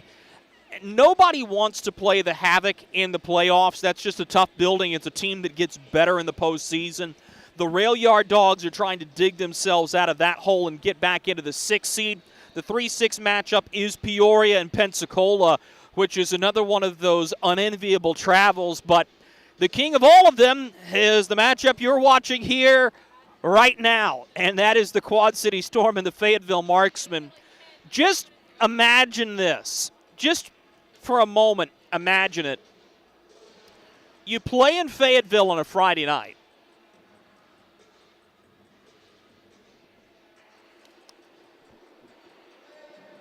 And then you've got to turn around and go to Quad City, 953 miles away, to play 2. A journey of that distance in the playoffs almost negates home ice advantage for anybody. And the whole thing, and the thing everybody's got to realize is the home ice advantage portion of the conversation, the SPHL, much different from the NHL, ECHL, AHL. And that's because the road team, the lower seed, hosts the first game. Had an interesting conversation with a colleague of mine about who actually has the advantage. And it almost seems like the road team, because they get to play at home first, you assume that they win that game or give you a good game. Both teams have to go back to wherever that higher seed location is. And it'll be interesting to see how that goes with a lot of these playoff matchups having long travels. And I think it's one of those things that makes the SPHL very interesting and certainly something to keep an eye on. And it's always easy to say, yep, teams are going to go chalk in the first round. I don't necessarily think that holds to be true. I think Roanoke's going to give teams fits, including Huntsville, who they've beaten a couple times this season. Peoria, I think, is probably the hottest team in the league right now, even though their point streak was snapped last night. The Rivermen still have a lot of pluses on their side, and then nobody counts out Knoxville. They've probably got the best goaltending tandem, regardless of who that ends up being, whether it's going to be Christian Stead, who's in ECHL South Carolina right now, alongside of Evan Moyce, or whether that's going to be Jimmy Parita coming back down to play alongside Christian Stead. Never count them out either. These two teams entertaining us here tonight. As we told you yesterday, same proves to be true tonight. Almost seems like a simulation playoff series for both of these two teams 7 weeks outside of the playoffs. We're going to pause. Coming back on the other side, we'll take you around the action going on in the SPHL. This is Marksman Hockey. Kelly, you need to unmute yourself. For some, it's just the sound of ice hitting heavy-duty plastic. But for us, it's the signal calling us back to the light. And to Greg's house, because he just got a new grill. Connecting to Hot Jams playlist. Welcome back, Bud Light legends. It's time to take summer by the coolers. Something big is coming. Something so big, it'll change the world of chicken sandwiches. Zaxby's new signature sandwich with Zax sauce or new spicy Zax sauce. Because the chicken sandwich war ain't over yet. The new signature sandwich. All the other little sandwiches can run along. We'll take it from here. Hey you. Are you hearing this but not seeing this? You can change that. Follow along with the entire season of Fayetteville Marksmen hockey on Hockey TV. Visit hockeytv.com/subscriptions and get the SPHL TV package to watch every single Fayetteville Marksmen road game this year. That's hockeytv.com/subscriptions. Welcome to Freddy's. How are you guys doing? Meetings. Lunch meetings all week, all salads. Bean salads. Quinoa salads. Heirloom salads. Frisee salads. Sometimes a guy needs a Freddy's Original Double, Chicago Dog, and a Turtle Sundae. Make that 2, please. 3. Absolutely. If it's gonna be bad, it better be good. Being bad never tasted this good. Freddy's, the experience that puts a smile on your face and the taste that brings you back. Experience the thrill of being a Fayetteville Marksmen season ticket holder and all the benefits that come along with it, including your same great seat for 28 or 14 home games, exclusive season ticket member events, and an opportunity to enjoy discounts on food and beverage and merchandise at the Crown Coliseum. Skate to marksmanhockey.com/season tickets to learn more. Hey, it's Goldie from Good Morning Fayetteville for St. Peter Pest Control. They've been doing my pest control services all summer, and it's been wonderful not to have to deal with ants or mosquitoes the last few months. All that money I saved in calamine lotion. Ray and Preston St. Peter show up, they spray outside, but they also do in-home pest control. So if you have roaches or, dare I say, rodents, they'll take care of them as well, because the last thing you need is unwanted visitors making a nest in your Christmas decorations up in the attic. Call St. Peter Pest Control. They send all your bugs and pests to see St. Peter.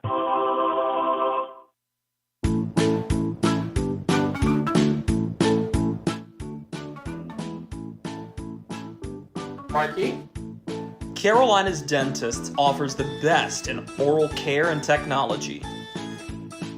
Hope you're brushing twice a day like we discussed. And don't forget to make that 6-month appointment, okay?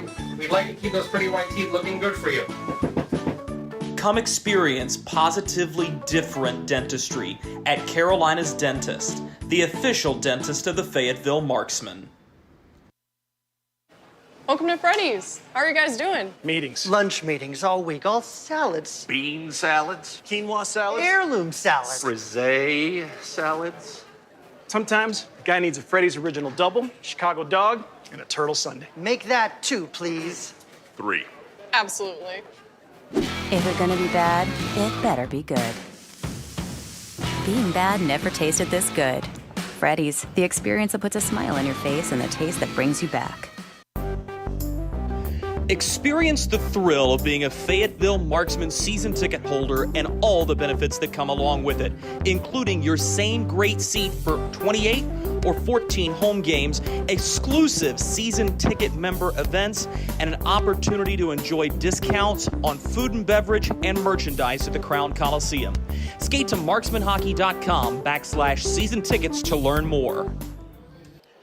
Welcome back to Fayetteville. Drew Blevins with you, about 5 minutes away from puck drop in period number 2 between the Quad City Storm and the Fayetteville Marksmen. Let's have a quick gander at what's going on around the rest of the league. Not quite a full slate of action tonight, as only 4 games going on, including this one. Instead of your traditional full slate of 5, we'll start things off in the state of Georgia. It was the game that dropped the puck just 30 minutes before this one, where Macon has a 1-0 lead over Birmingham.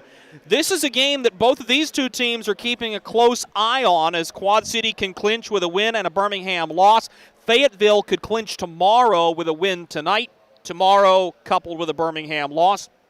Dropping the puck in about 30 minutes or so, the Knoxville Ice Bears hosting the Roanoke Rail Yard Dogs. Roanoke looking to avoid falling all the way back to 8th position in the SPHL. If you'll recall, this is a team that struggled out of the gate, stumbled against the Marksmen a couple of times, just couldn't find ways to win hockey games.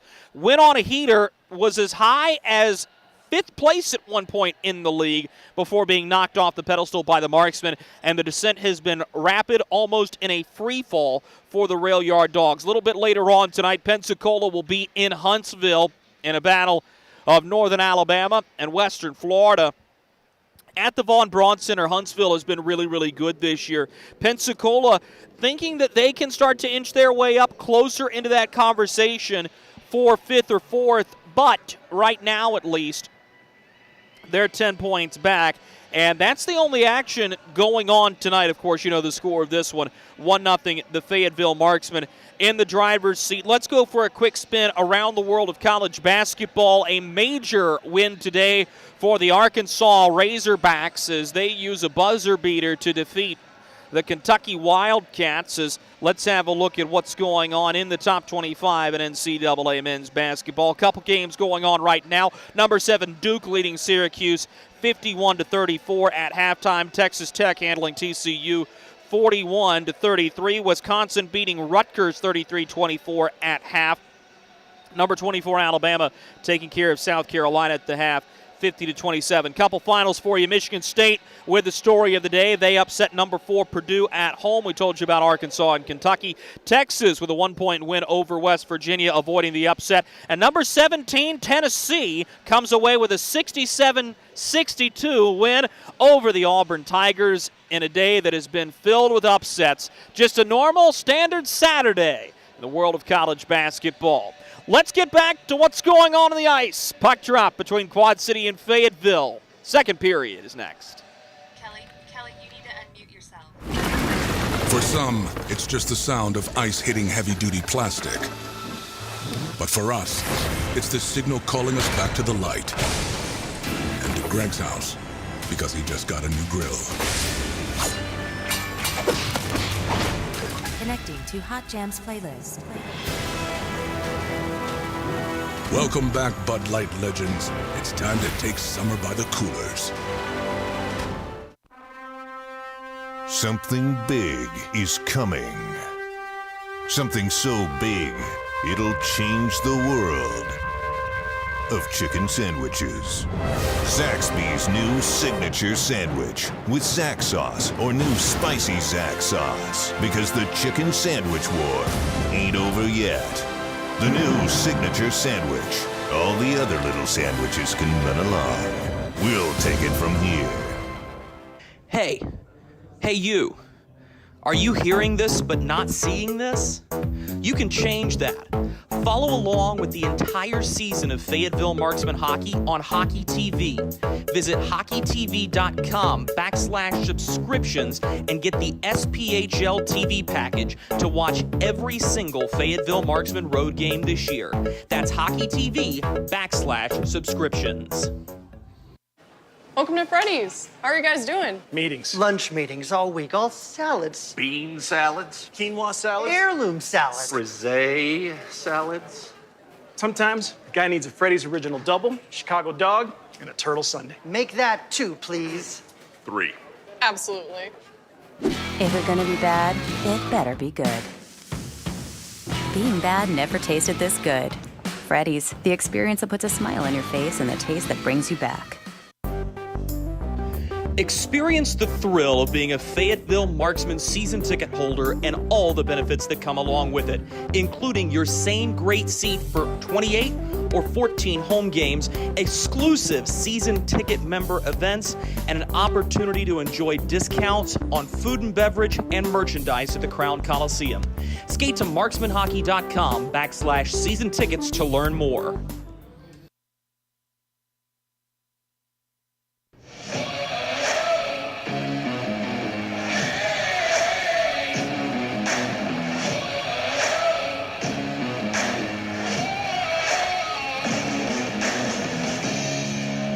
Welcome you back to Fayetteville, North Carolina. Nearly time for second period puck drop between the Fayetteville Marksmen and the Quad City Storm.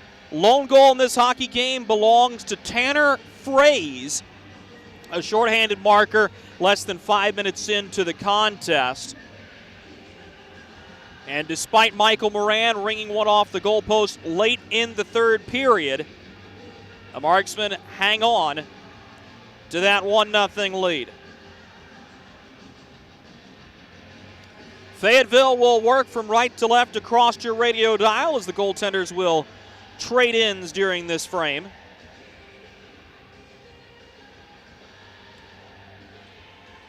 Just about 30 seconds left to matriculate off the clock here in Fayetteville. And a lot packed into a little time this evening with a live jersey auction going on after the game tonight for the Batman specialty jerseys. Post-game skate with everyone's favorite Marksman players. And then, of course, as we told you during the intermission, Scout Sleepover, which will be a lot of fun. Nearly set and ready to go. This clock is zeroed out here on Superhero Night.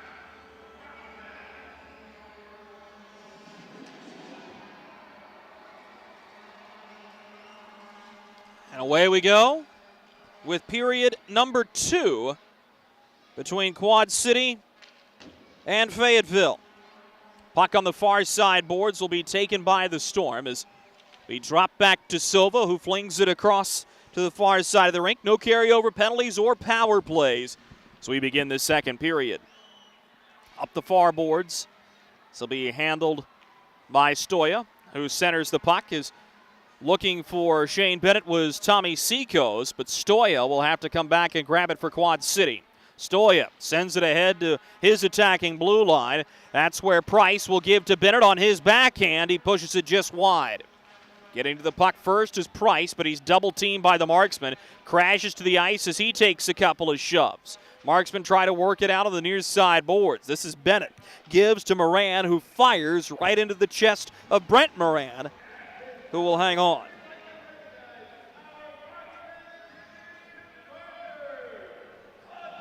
Minute gone by here in this second period. Fun crowd, good energy in this building here tonight as well. The face-off will be to the blocker side of Brent Moran. Jammed off the draw as Jarrett Cupp will take it for Fayetteville. Sends it to the far side wing as the Marksman will dump it in. Reamer's going to chase. Icing is waved. Resop out of his net. Steers, but right to Taylor McCloy. Looks to the near wing, but Shinkarik intercepted. He's overtaken by Reimers. This is McCloy working against Carter Shinkarik. Is now a centering pass. Resop makes the save on the bid from Tanner Fraze, who has been Mr. Offense here this evening. Dumped down the near boards by Michael Moran. Line change coming, at least in part, for Quad City. Behind the net is Jarrett Cupp. Works to the far wing, pass intercepted. Michael Moran holding the line, gave to Connor Fries. This is intercepted. Now Taylor McCloy has Reimers behind him. Gives to him. Reimers with a one-timer. Pushed it wide off the far side goal post. Picked back up, and here comes Michael Moran. Moran drops for Bennett. He shoots. Caught by Brent Moran. No rebound. Couple of love taps given at the end of that sequence as well. And believe it or not, despite the fact the Marksmen get 2 opportunities out of that, that's not the game they want to play. Corey Melkert's made no bones about it. He personally does not like the run-and-gun game. His term is track meet. We talked about that last night. Quad City, though, they've got the speed to be able to keep up with teams like Knoxville, who is the poster child for that run-and-gun style. And Corey Melkert, who certainly has the ability to turn a phrase almost at the drop of a hat, said Knoxville would be willing to give up a 3-on-1 if it meant they were going to have a breakaway at the end of the sequence as Bednard's bid is caught by Kevin Resop. Quad City and Dave Shachinski not quite in that same boat as they'll bring out a new group of 5 here. 17:49 to go in the second period. 1-0 Fayetteville. Top group out for the Marksmen. They'll be matched up with the Seacoast line here. And Sova and Stoya on defense. Tommy Seacoast wins the draw for Matt Stoya. Sends to Shane Bennett, who's unable to get it around to Oliveri. He clubs it into the far side corner. Sova, the first one there, backhands up the far side boards. Is going to grab this one is Taylor Price. First in, Vincenzo Renda for the Marksmen. Wraps around up the near side boards. Here comes Fayetteville. Biesinger trying to survive a shoulder from Seacoast as those two get locked up. Quad City clears up the far side board. Seacoast on his horse. Can't catch up to this one as Shane Bednard will settle at center. Gives to Don Oliveri, who will step ahead of the red line down the near side boards. He's in attacking ice. Oliveri wraps around, awkward shot, handcuffed Resop. The rebound picked up by Stoya. He turns and lifts this one back through center ice. Taken by the Marksmen at their own blue line. Bednard clubs it ahead for Biesinger, who gets wrapped up with Seacoast. Seacoast will give to Bennett. Makes a move, getting around of Bednard, but was unable to get around of Nolan Sheeran, who knocks it into the near side corner. Sova finds Stoya. He'll wrap it around the near boards towards Shane Bennett. A crafty play to put it in space, but the pass intercepted. Biesinger awaiting Bednard to be onside. He is. Biesinger near side corner. Off-angle shot turned out by Resop. The rebound cleared by Quad City. Gets around of Renda. 2-on-1 for the Storm. This is Bennett driving in. He's got a lane. Centers. They score. Taylor Price squared up in the low slot. Brent Moran drawn out of his net by Bennett. And Taylor Price will even the hockey game with 16:26 to go in the second period.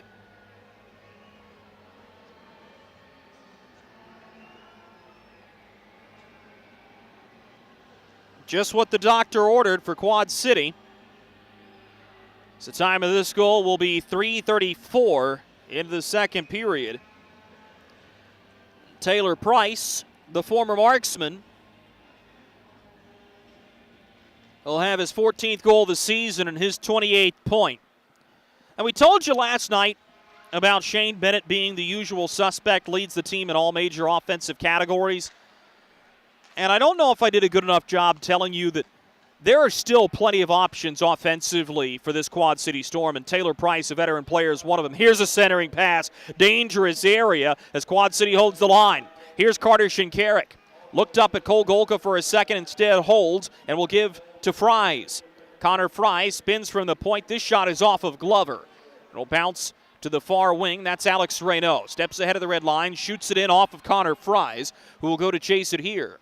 Fries behind his net. He's crunched by Reynaud and dropped. Quad City getting to the loose puck. This is Michael Moran, who hit the post in the waning seconds of the first period. Cole Golka, the near face-off circle, will drop it back for Moran. Calls, gets it. Now a backdoor pass to the far circle. Brent Moran gets over and makes a huge stop for Fayetteville. Lurking on the far side post was Heitzner, and Moran was ready for it. 15:27 to go in the second period. 1-1 the score. Taylor Price tying this hockey game. Face off to the glove side of Moran, won by the Marksman. This is Harrison Harper. On to it, will play behind the net, just beyond the outstretched arms of Sam Storman. Now a centering pass for Heitzner. Rolled it off the skates of Harrison Harper. Harper picks it up, gives it up the near side boards to Reimers. Centers as he was looking for McCloy over his stick. The Marksman will get it back and try again. Fraze, the Fayetteville goal scorer, plays it behind the net. He was looking for Reimers to go to chase. He got tied up. Here comes Quad City. 3-on-2 as they cross the line. A backhanded pass to Heitzner. He looks to center. This one's taken away by Storman, who looks up the near side boards. Pass intercepted by Scar. Bounces it just wide of the far side post. First in, Marcus Ortiz on the rebound. Left for Heitzner as he crashes with Harper. Harper will give to Sam Storman, who will skate down the near side boards. Storman gains the attacking blue line and will shoot it into the near side corner. Backhanded ahead by Quad City, but intercepted at the red line. This is Don Oliveri. Oliveri gives up the near wing. This is Nolan Sheeran. Sheeran trying to get her out of Cody Walsh. Sheeran spins on his backhand to the point. Oliveri sweeps it across, looking for Hoffman to play it toward the net. He does, just wide off the end boards. Picked up by the Marksman behind the cage in the far side corner. Scar takes it away from his man. Found Taylor Price. Could be an odd man rush if they hurry. Price will get help from Seacoast. Quad City remained onside for a moment but lost the puck. Now a 3-on-2 for the Marksman, quelched by Cody Walsh, who will play to his defense partner. And Quad City will slow the pace of play. This one's shot all the way ahead over everybody's stick, and this is icing. 13:51 to go in the second period. Taylor Price knots the game for Quad City. We're even, 1-1. Hey you, are you hearing this but not seeing this? You can change that. Follow along with the entire season of Fayetteville Marksmen hockey on Hockey TV. Visit hockeytv.com/subscriptions and get the SPHL TV package to watch every single Fayetteville Marksmen road game this year. That's hockeytv.com/subscriptions.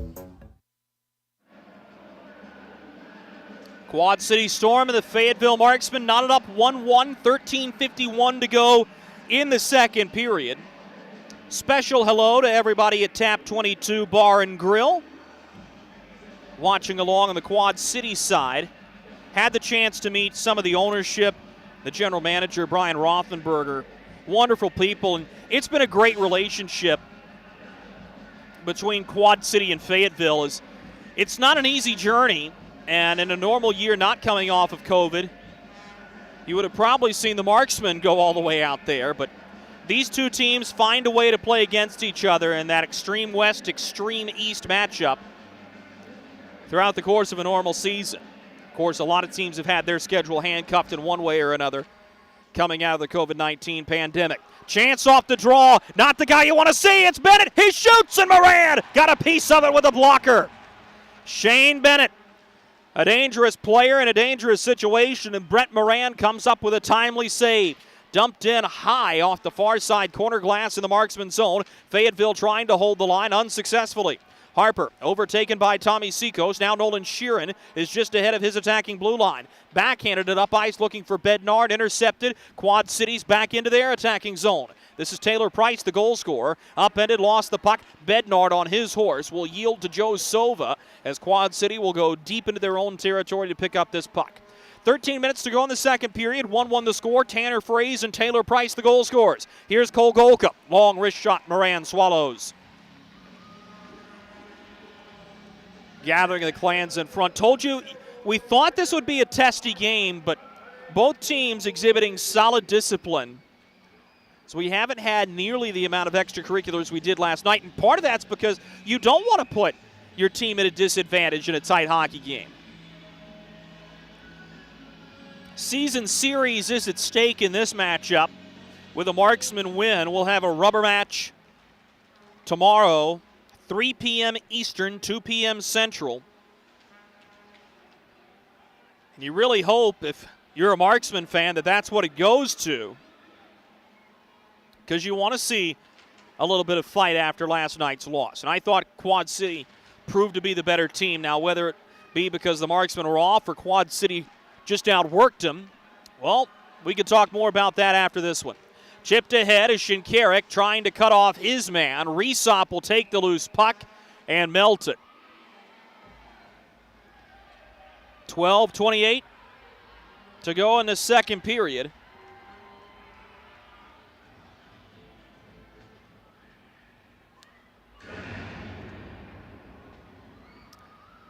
So an attacking zone draw coming for the Marksmen here, nearing the halfway point of this hockey game.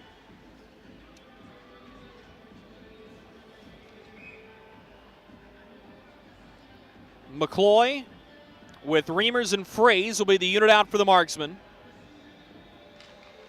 As digging in for the draw, McCloy unable to win it cleanly, so Stoya spins away with it for the Storm. This is intercepted by the Marksmen's Tanner Fraze, and he'll dump it back behind the net. Reimers stops it on the near side half wall, working against Joe Sova. All the way up to the point. Long bid by Storman. Deflects wide behind the net. Fraze will backhand to Reimers, the near side corner.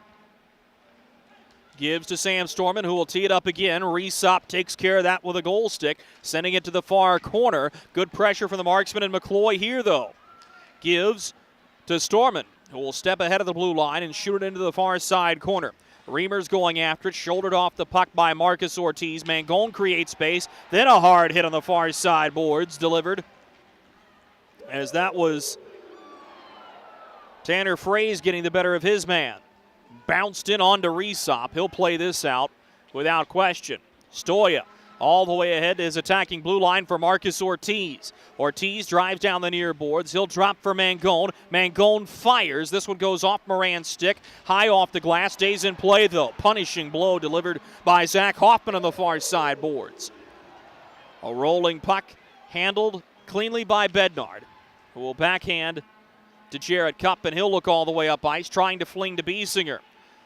Everybody resets. Biesinger gets it at the red line. Backhands to the near wing, Bednard. Centers, high up in the air, a rolling puck. Nobody able to corral it until Bednard comes back to it. Bednard around a body check. He's taken down from behind. This is going to be a penalty, and it's going to go against Shane Bennett. Centering pass. Chance for the Marksmen. Here's a shot. Resop says no. The rebound handled by Reynaud, but the puck is touched by Quad City, and for the first time in the hockey game, Fayetteville will go to the St. Peter Pest Control power play. Tripping the call against Shane Bennett comes 9:19 into the second period. St. Peter Pest Control provides year-round pest control solutions. Send all your bugs to see St. Peter. It's been a Jekyll and Hyde power play for the Fayetteville Marksmen. It's been weird. They've had times where they have been the team that has been superior on the power play, one of the top three in the league, and they've had times where things have not gone nearly that well. 18.5% for the Marksmen power play, as Oliveri is ahead of the red line, and he'll drop it for Tommy Biesinger. Skates through a body check as Fayetteville's into attacking ice. Held on to Oliveri now. Will turn to Bednard. Bednard gives to Oliveri. Slapper on the way through. Blocked. Bednard picks it up again. Centers. Moran takes the puck away. Chips it up ice. Here he comes. Don Oliveri cuts off Michael Moran, but was unable to clear. Fries gives to Moran. His shot off the outside of the net. And the rebound picked up by the Marksmen. Minute and 10 seconds to go. The Shane Bennett minor. It's Bednard. Will give to the slot. That's intercepted and cleared the length of the rink by Logan Nelson. Brent Moran wants to play it out himself. Strong pass, but it was high. Biesinger lost it. Now a chance. Golka sent it over top the crossbar. Shinkarik will hammer it all the way around the boards as the Marksmen struggle to get possession. Finally, it's Zach Reimers to pick it up. And Taylor Price will stand in front of Brent Moran, providing the one-man pressure. Reimers skates up the near boards. He'll dump it in, getting around of Walsh. Into the near side corner, Reimers sends it all the way around. It'll be held there by FX Girard. Girard plays it to the far side corner, looking for help. He'll call for it and get it back for McCloy. Up to the point now. Reimers at the near face-off circle. His shot goes off the stick of Seacoast. Played to Taylor McCloy in the far side corner. 15 seconds to go, the Marksman power play. Sheeran thought about teeing it up. Instead, will push to Reimers to the near side point. Back for Sheeran. His one-timer well wide of the near post. Rebound steered ahead by McCloy. Up to the point, Reimers. His wrister blocked by Carter Shinkarik. And Quad City will clear the length of the rink. That will do it for the Marksman power play. Nolan Sheeran getting to the puck here. Taken back behind the net. 8:29 to go in the second period. 1-1 the score.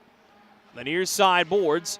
Fraze gave to Matt McNair. He's crunched at the red line by Heitzner, but got the puck ahead. Here's a wrist shot. Blocked on the way through as Sova got in the way on the bid from the defenseman Hoffman.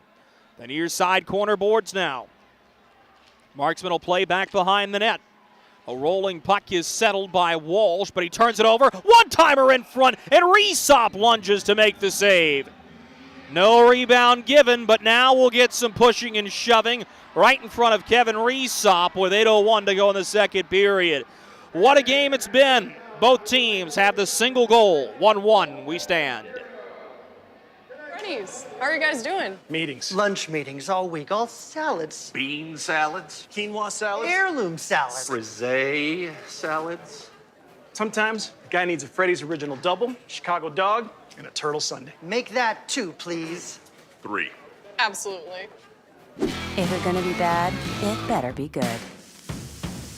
Being bad never tasted this good. Freddy's, the experience that puts a smile on your face and the taste that brings you back. 8:01 to go in the second period. The Fayetteville Marksmen and the Quad City Storm knotted up at a goal apiece.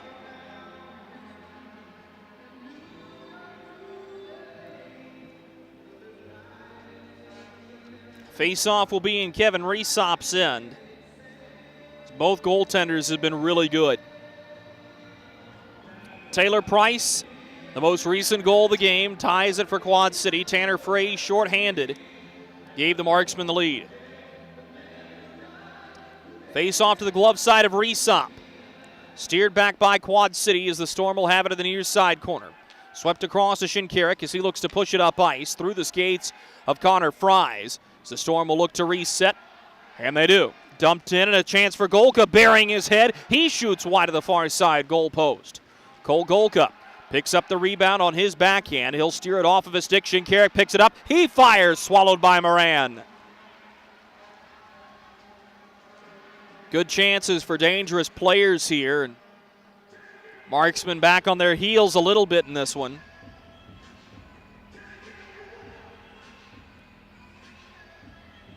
Face-off will stay the Marksman end.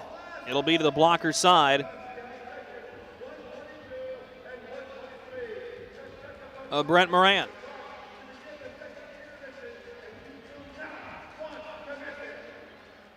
Face-off one back for Shinkarik. A long wrist shot swallowed by Brent Moran.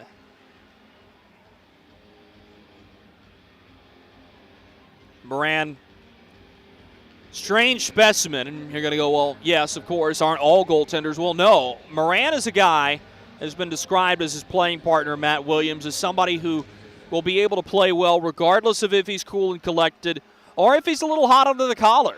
Somebody that, just as a gamer, Moran has proven that here early. Big personality, fun interview, great guy to talk to is Brent Moran.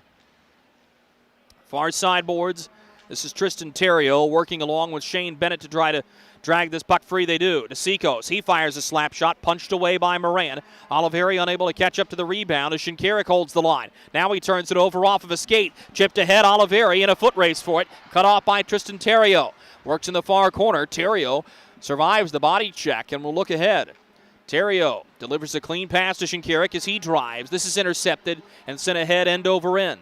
Puck is settled by Bednard. He's got Oliveri with him. Bednard going to try to do it himself. Unable to split the defense, has to spin to the near side boards. Walsh is there. Bednard will give to Biesinger. He's around one man and around the second. In the goaltender's trapezoid is Biesinger. Thought about settling it, trying for the Michigan instead of backdoor pass. Reesop out of position. Delayed penalty. Where's the puck? It's under Kevin Reesop. But the question is, did it cross the line as the Marksmen raised their sticks?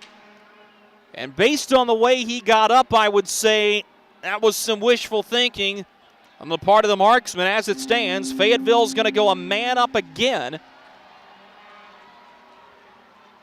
on a high-sticking penalty that'll go against Taylor Price.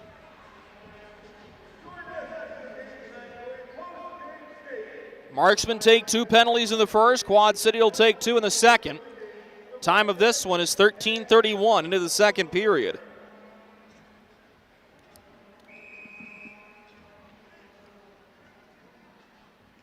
We'll start play from the far circle. The Marksmen attacking zone.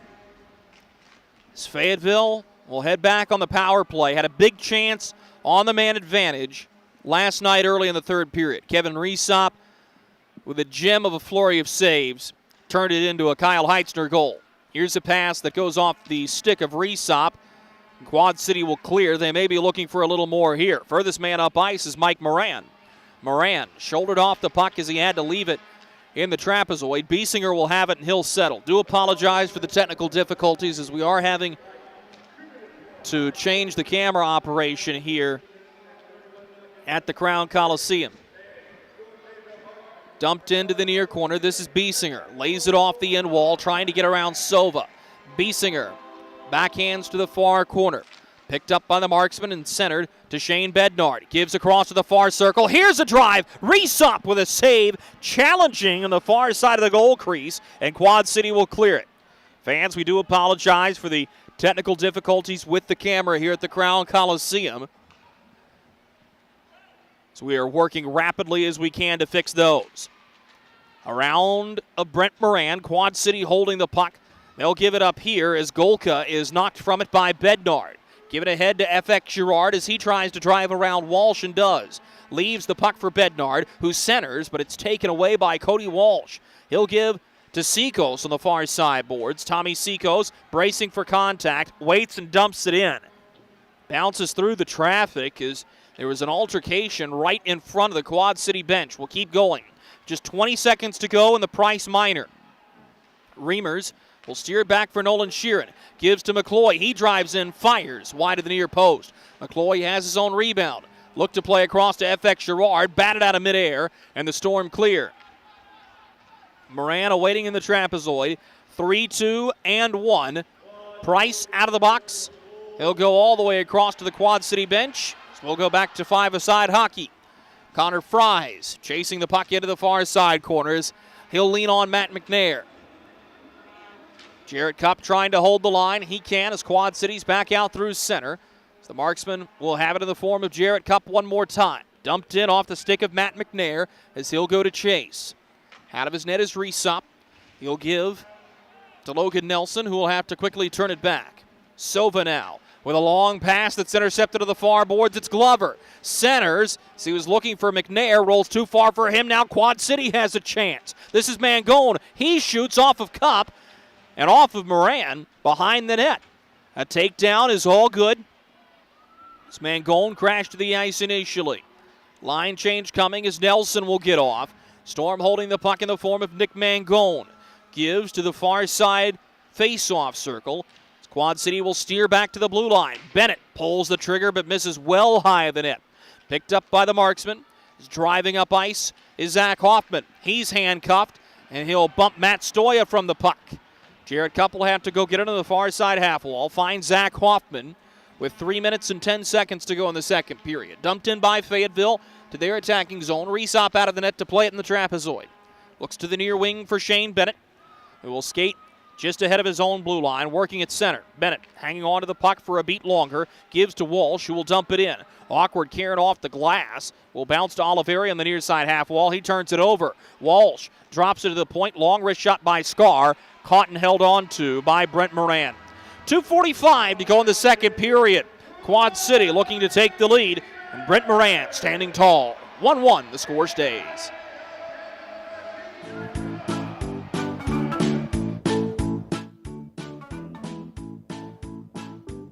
Marquis. Carolina's Dentist offers the best in oral care and technology. Hope you're brushing twice a day like we discussed.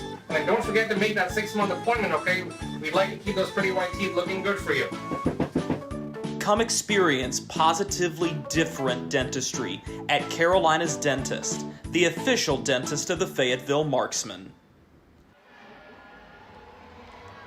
Good one brewing here in Fayetteville, North Carolina, between the Quad City Storm and the Fayetteville Marksmen. 1-1 the score. 2:45 to go in this second period. Game that has been entertaining. He's had a little bit of bite to it. But both these teams understanding tonight's game, perhaps even more so than last night's game, will dictate the future of the season. And no such thing as small potato games when you're south of 20 games to go in your season, especially jockeying for playoff seeding now. False start off the draw. We'll redo it again. To the blocker side of the Marksman goaltender, Brent Moran. Face-off is won by Quad City initially. The Marksmen get to the puck as Biesinger got tied up by Shinkarik. Fayetteville is out and into their attacking zone. Biesinger gives to Bednard. In front of him was Shinkarik. Centering pass goes off a stick on the way through. Jarrett Cup holds the line, far side blue line. Gives back for FX Gerard, who pulls the trigger over top the net. Storm have the rebound. This is Fries. Sends it all the way up ice. Silson Golka chasing after it. This will be icing. 2:17 remaining in the second period. And this one's felt a little different from last night's. Marksman struggled offensively in the second period. Corey Melkert used the term purposeless hockey in his pregame comments. Hasn't quite felt that way here tonight. As both teams have felt each other out for a while. Both teams have had chances. Brent Moran and Kevin Reesop been strong in net. Face-off will be to the glove side of Reesop, won by Quad City. This is Terrio. Gives to the far side boards before it's pushed ahead to Michael Moran. Has Fries driving with him and will dump it in for Fries to chase in the near corner. Marksmen skate to the puck. They're the first team there, looking to clear it out cleanly, unable to do so. They will be able to skate it ahead as Biesinger drives. Lost the puck to Cole Golka. Golka will sweep across to the far side wing. Quad City with a long wrist shot. Moran snares it in the glove, no rebound. Both goaltenders have been very keen to cover the puck. It's been a game that hasn't been played with as much pace as we saw in last night's contest.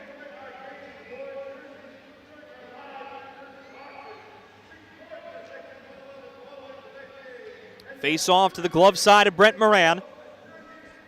Minute 50 to go in the second period. 1-1 the score between Fayetteville and Quad City. Marksmen win the draw. They'll lift it up off of Stoyo, who holds the line. Gave to Logan Nelson. His wrist shot chopped down by Moran.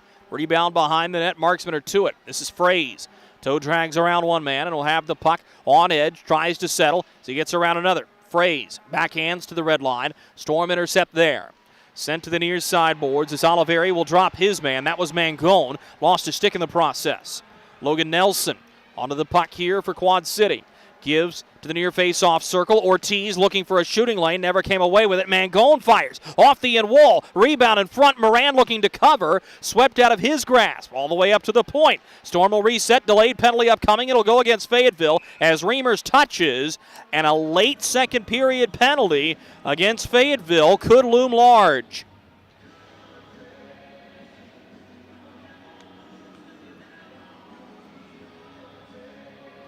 It's a cross-checking penalty.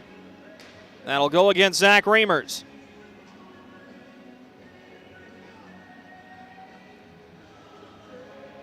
The Marksmen are back onto the Freddy's penalty kill. Time of the penalty, 18:54.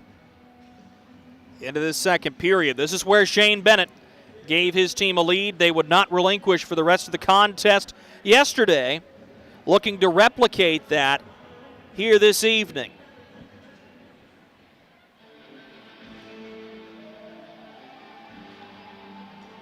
Face off to the near circle, the Quad City attacking end.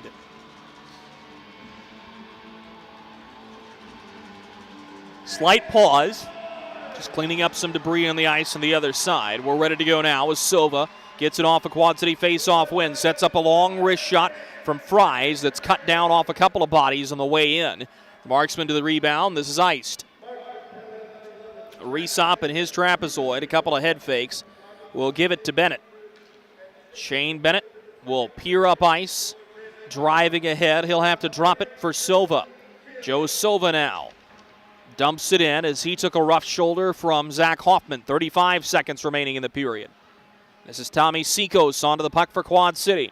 Zips it around the kick plate. Matt McNair is there for Fayetteville.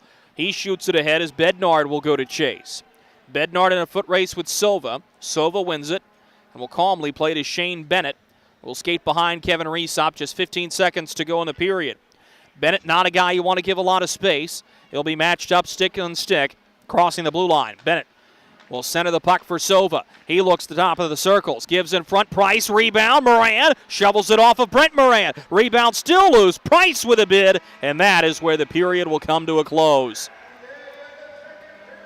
Parting words, but fist bumps for Brent Moran, who stands tall, and the Marksmen will have 54 seconds of a Zach Reimers minor left to kill to start this third period.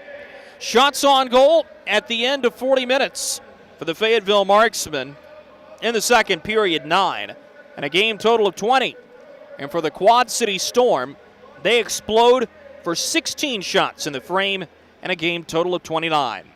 Folks, coming up at the intermission break, we'll put this period on reset for you, as well as replay the goal from Taylor Price. We'll also answer some of your listener-submitted questions up here in the broadcast booth. This is Marksman Hockey. Kelly, you need to unmute yourself. For some, it's just the sound of ice hitting heavy-duty plastic. But for us, it's the signal calling us back to the light. And to Greg's house, because he just got a new grill. Connecting to Hot Jams playlist. Welcome back, Bud Light legends. It's time to take summer by the coolers. Something big is coming. Something so big, it'll change the world of chicken sandwiches. Zaxby's new signature sandwich with Zax sauce or new spicy Zax sauce. Because the chicken sandwich war ain't over yet. The new signature sandwich. All the other little sandwiches can run along. We'll take it from here. Hey you. Are you hearing this but not seeing this? You can change that. Follow along with the entire season of Fayetteville Marksmen hockey on Hockey TV. Visit hockeytv.com/subscriptions and get the SPHL TV package to watch every single Fayetteville Marksmen road game this year. That's hockeytv.com/subscriptions. Welcome to Freddy's. How are you guys doing? Meetings. Lunch meetings all week, all salads. Bean salads. Quinoa salads. Heirloom salads. Frisee salads. Sometimes a guy needs a Freddy's Original Double, Chicago Dog, and a Turtle Sundae. Make that 2, please. 3. Absolutely. If it's gonna be bad, it better be good. Being bad never tasted this good. Freddy's, the experience that puts a smile on your face and the taste that brings you back.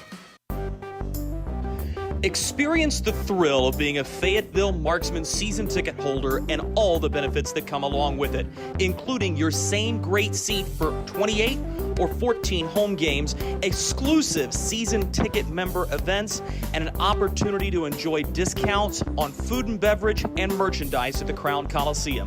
Skate to marksmanhockey.com/season tickets to learn more. Look at our yard. So many anthills everywhere. Did you know that a single ant can live to be 29 years old? Really? Well, what about a married one? Seriously? But really, we need to fix the yard. St. Peter Pest Control handles all your mosquitoes, ants, spiders, cockroaches, and even rodents. St. Peter Pest Control provides full home pest protection and consistent treatment of ants and mosquitoes in your yard, too. At St. Peter Pest Control, we send all your bugs to see St. Peter.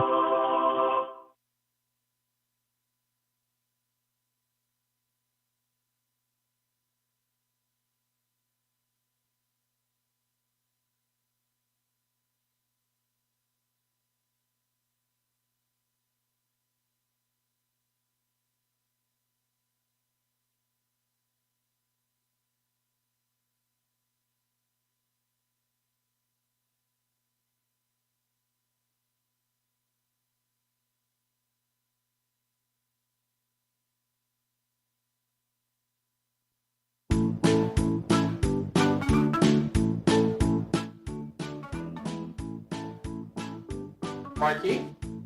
Carolina's Dentists offers the best in oral care and technology. Hope you're brushing twice a day like we discussed. And don't forget to make that 6-month appointment, okay? We'd like to keep those pretty white teeth looking good for you. Come experience positively different dentistry at Carolina's Dentist, the official dentist of the Fayetteville Marksmen. Welcome back to Fayetteville, North Carolina. Drew Blevins alongside you. The Fayetteville Marksmen and the Quad City Storm duking it out to a 1-1 tie through 40 minutes of regulation.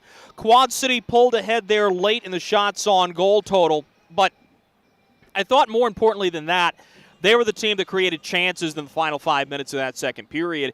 And now with 54 seconds of power play time that's going to carry over, certainly they're going to be the team holding serve with a scoring chance for the next 54 seconds just to start this period. And I think this is where, critically, if you're the Fayetteville Marksmen, you've got to kill this penalty, and you've got to change up the mindset. And this is where Corey Melkert has spoken about this in his pregame comments. It's a Marksman team that very rarely loses back-to-back games, but this is where you're looking for your leadership core of Don Oliveri, Tanner Fraze, and Taylor McCloy to step up and kind of take this game by the horns and really steer it where the Marksmen want it to go, because the second period wasn't it. That's not Corey Melkert's style of play. There were a handful of chances, but not enough really to quantify that as a good period. And now if you're the Marksmen, you've got to batten down the hatches and buckle in for a final 20 minutes that will be critical. It's a Quad City Storm that doesn't quit. It's a Marksman team that needs to find a little bit more energy if they want to push for a much-needed 2 points here and a chance to take over fourth place again tomorrow. It's not a business that often affords you second chances, and by just winning a hockey game tonight, the Marksmen can earn one. Lone goal in the period came 3:34 into the frame. Taylor Price scoring what is his 14th goal of the season, as he is just Johnny on the spot for a good feed by Shane Bennett. And the thing you had to look at there is all the attention went to Bennett. He drew Brent Moran out of his net. Price squares up for a tap into an empty net. And that's a huge goal for Quad City. Spurned a little bit of momentum, and the Marksmen have been on their heels ever since giving that one up. Down the stretch in that period, though, and here's the catch about it, though, with this power play. The Marksmen had two opportunities on the St. Peter Pest Control power play. Neither create any scoring chances. And then Quad City had a couple there at the tail end of the period.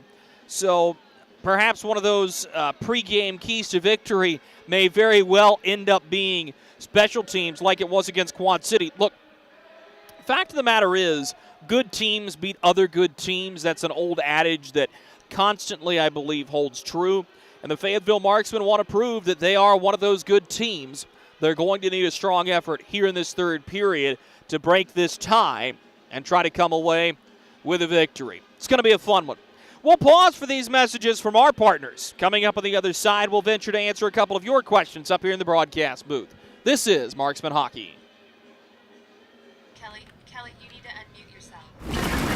For some, it's just the sound of ice hitting heavy-duty plastic. But for us, it's the signal calling us back to the light. And to Greg's house, because he just got a new grill. Connecting to Hot Jams playlist. Welcome back, Bud Light legends. It's time to take summer by the coolers. Something big is coming. Something so big, it'll change the world of chicken sandwiches. Zaxby's new signature sandwich with Zax sauce or new spicy Zax sauce. Because the chicken sandwich war ain't over yet. The new signature sandwich. All the other little sandwiches can run along. We'll take it from here. Hey you. Are you hearing this but not seeing this? You can change that. Follow along with the entire season of Fayetteville Marksmen hockey on Hockey TV. Visit hockeytv.com/subscriptions and get the SPHL TV package to watch every single Fayetteville Marksmen road game this year. That's hockeytv.com/subscriptions. Welcome to Freddy's. How are you guys doing? Meetings. Lunch meetings all week, all salads. Bean salads. Quinoa salads. Heirloom salads. Frisee salads. Sometimes a guy needs a Freddy's Original Double, Chicago Dog, and a Turtle Sundae. Make that 2, please. 3. Absolutely. If it's gonna be bad, it better be good. Being bad never tasted this good. Freddy's, the experience that puts a smile on your face and the taste that brings you back. Experience the thrill of being a Fayetteville Marksmen season ticket holder and all the benefits that come along with it, including your same great seat for 28 or 14 home games, exclusive season ticket member events, and an opportunity to enjoy discounts on food and beverage and merchandise at the Crown Coliseum. Skate to marksmanhockey.com/season tickets to learn more. Baby, we have spiders on every corner outside our house. Okay, I'll call someone to take care of it. Baby, we have fire ants all over the yard. Alrighty, I'll call someone else to take care of that. Baby, these mosquitoes, you have got to go. Here we go again. One call to St. Peter Pest Control provides all these services. Total pest protection for one low monthly payment. At St. Peter Pest Control, we send all your bugs to see St. Peter.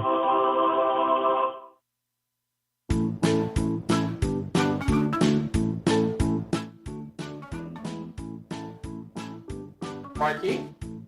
Carolina's Dentists offers the best in oral care and technology. Hope you're brushing twice a day like we discussed. And don't forget to make that 6-month appointment, okay? We'd like to keep those pretty white teeth looking good for you. Come experience positively different dentistry at Carolina's Dentist, the official dentist of the Fayetteville Marksmen. Welcome back to Fayetteville, North Carolina, inside the Crown Coliseum, as we turn our attention to our Ask the Voice segment, where you can ask a question via email to me at dblevins, that's DBLEVINS at marksmanhockey.com, with your name, where you're listening from, good question about hockey or the Fayetteville Marksmen. Our first question comes from Roger, who's listening in Ashe County in the western part of the state. And Roger wants to know, what has been the biggest balancing act that you've had to do in the course of a minor league hockey broadcast? This is a fantastic question. For those of you who don't know, a lot of people in my field aren't just restricted to using their voice. We have to do a little bit of everything. So I am my own engineer for audio. I don't run the camera, but I do handle levels. I do play my own commercials. I do know how to set up the board and operate it. And at times I've had to beam signal back to a radio station, and you kind of do all that. So outside of the general balancing act, I do remember one thing that I had the unfortunate duty of announcing to everybody was the death of Kobe Bryant back in January of 2020. I'll never forget it. I was in Mentor, Ohio at the arena there, and the news broke in the first period of a matinee game, and having to balance a really exciting hockey game and the emotions of that with the obvious sadness and disappointment of the passing of Kobe Bryant was one of the most difficult things that I've ever had to do. And you do work on bringing the right tone and the right energy to different moments. That's one that no matter how long you go to school, and quite honestly, no matter how much longer I do that, I may never have to break news like that again, and just a really tragic day in the world of sports. But thank you to Roger for that question. Always a balancing act and always something to be keeping an eye on and making sure that you're properly relaying the story to your audience. Our other question comes from Mark, and Mark is listening from close by in Fayetteville. Mark wants to know, if you were to describe the Fayetteville Marksmen as a hockey team to someone who had never watched them before, how would you describe this team? What is their identity? And Mark, it's one of those things that it's kind of difficult to answer, and I think it's the same for a lot of different broadcasters covering different teams in this league, there's so much in and out that happens, and there's so much fluctuation in rosters week to week. The Marksmen are just now starting to settle in and have a handle on who their guys are going to be down the stretch of the season.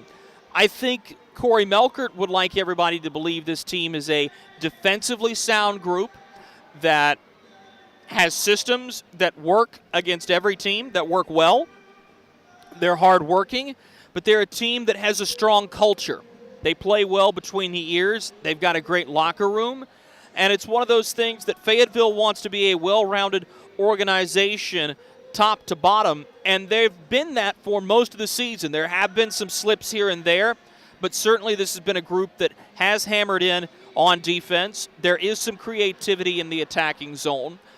They are physical at times. They're certainly willing to absorb and let other teams dip into shenanigans in order to help get a man advantage or keep the focus off some of those better hockey players and create goals that way. But I think that's ultimately who the Fayetteville Marksmen are. I wouldn't say they're a middle-of-the-pack team. I'd say right now they're in the middle of the SPHL because there's just a really good competition going on at the top 1 through 5, and the Marksmen are right in that mix along with their opponent this evening in the Quad City Storm. So thank you to Roger and thank you to Mark for their questions this evening. Coming up on the other side of this break, we'll take you around the SPHL and give you some score updates from around the league. This is Marksman Hockey. For some, it's just the sound of ice hitting heavy-duty plastic. But for us, it's the signal calling us back to the light. And to Greg's house, because he just got a new grill. Connecting to Hot Jams playlist. Welcome back, Bud Light legends. It's time to take summer by the coolers. Something big is coming. Something so big, it'll change the world of chicken sandwiches. Zaxby's new signature sandwich with Zax sauce or new spicy Zax sauce. Because the chicken sandwich war ain't over yet. The new signature sandwich. All the other little sandwiches can run along. We'll take it from here. Hey you, are you hearing this but not seeing this? You can change that. Follow along with the entire season of Fayetteville Marksmen Hockey on Hockey TV. Visit hockeytv.com/subscriptions and get the SPHL TV package to watch every single Fayetteville Marksmen road game this year. That's hockeytv.com/subscriptions. Welcome to Freddy's. How are you guys doing? Meetings. Lunch meetings all week, all salads. Bean salads. Quinoa salads. Heirloom salads. Frisee salads. Sometimes a guy needs a Freddy's Original Double, Chicago Dog, and a Turtle Sundae. Make that 2, please. 3. Absolutely. If it's gonna be bad, it better be good. Being bad never tasted this good. Freddy's, the experience that puts a smile on your face and the taste that brings you back. Experience the thrill of being a Fayetteville Marksmen season ticket holder and all the benefits that come along with it, including your same great seat for 28 or 14 home games, exclusive season ticket member events, and an opportunity to enjoy discounts on food and beverage and merchandise at the Crown Coliseum. Skate to marksmanhockey.com/season tickets to learn more. For the final time during this second period intermission report, we welcome you back to Fayetteville. Let's go for a quick spin around the SPHL with 3 other games in action.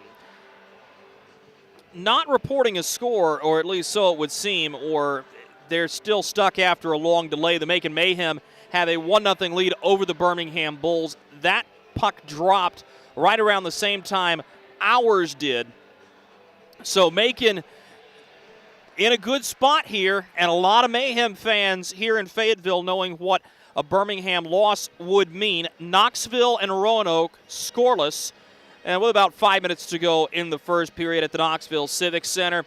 And dropping the puck at about 5 minutes, Huntsville taking on Pensacola in what should be an entertaining matchup with both of those teams needing points, but for very different reasons. Folks, it's a tie hockey game here. Somebody's going to win. It's going to be fun to find out here at the finish. Third period puck drop is next. Hey, it's Goldie from Good Morning Fayetteville for St. Peter Pest Control. They've been doing my pest control services all summer, and it's been wonderful not to have to deal with ants or mosquitoes the last few months. All that money I saved in calamine lotion. Ray and Preston St. Peter show up, they spray outside, but they also do in-home pest control. So if you have roaches or, dare I say, rodents, they'll take care of them as well, because the last thing you need is unwanted visitors making a nest in your Christmas decorations up in the attic. Call St. Peter Pest Control. They send all your bugs and pests to see St. Peter.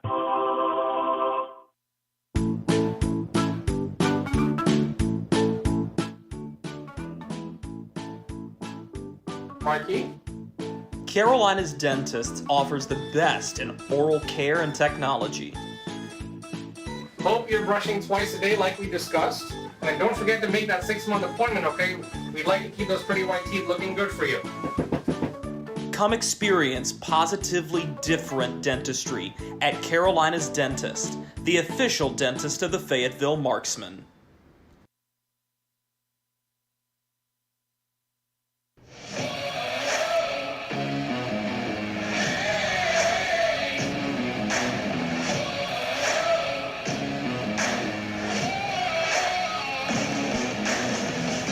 Strap in, folks. Should be a fun final 20 minutes here from the Crown Coliseum in Fayetteville, North Carolina.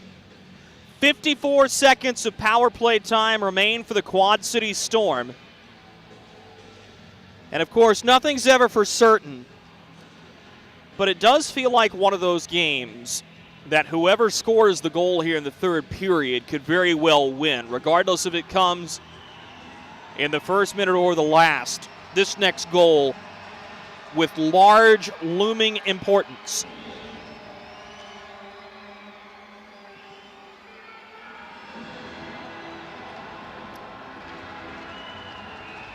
Ready to go here in a 1-1 hockey game.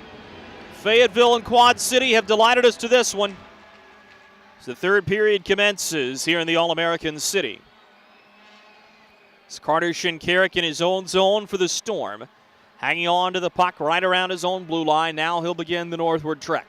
Dumps it in behind to Brent Moran. This will roll all the way around the dasher, where Golka will play it behind the cage. Shinkarik is there. One-man pressure for the Marksmen. That's Jarrett Kopp with 30 seconds remaining here in the power play for Quad City. And a good start to the kill in this portion of the period for the Marksmen as they'll ice it. Carter Shinkarik will pick up the puck. Looking all the way ahead. Shinkarik ahead of the attacking blue line, but Quad City's offside. 19:18 to go in the third period and just 13 seconds remaining in the Reimers minor. He's already standing in the box. Rare day that Zach Reimers is the guy to take multiple trips to the penalty box. Took the game's first penalty. Of course, his line mate won't mind. That set up the Tanner Frey shorthanded breakaway. Taylor Price tying the hockey game early in the second. Face-off won by the Marksmen. They'll send it the length of the rink. Reimers ready to go as we're back to even strength.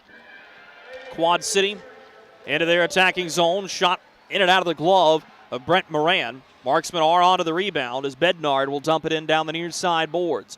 Around Resup. Biesinger crashes to give the puck to Bednard below the goal line. Taken away by the Storm as Biesinger will settle at the far hash marks. Plays it off the inboards. Quad City to it. Headman look off a body on the way through. Now a chance for the Marksmen. Biesinger unable to catch up to the puck as he drops Seacoast. The Storm will send it the length of the rink, and this is icing. 18:34 to go in this third period. A rare miscue on the breakout for Quad City, but the Storm are able to recuperate on the air.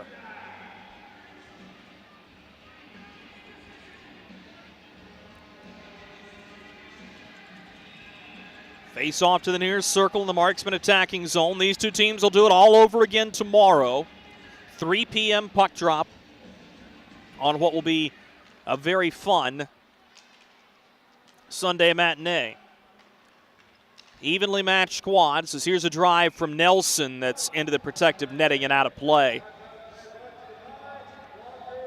And I think that's what has really made this matchup even better.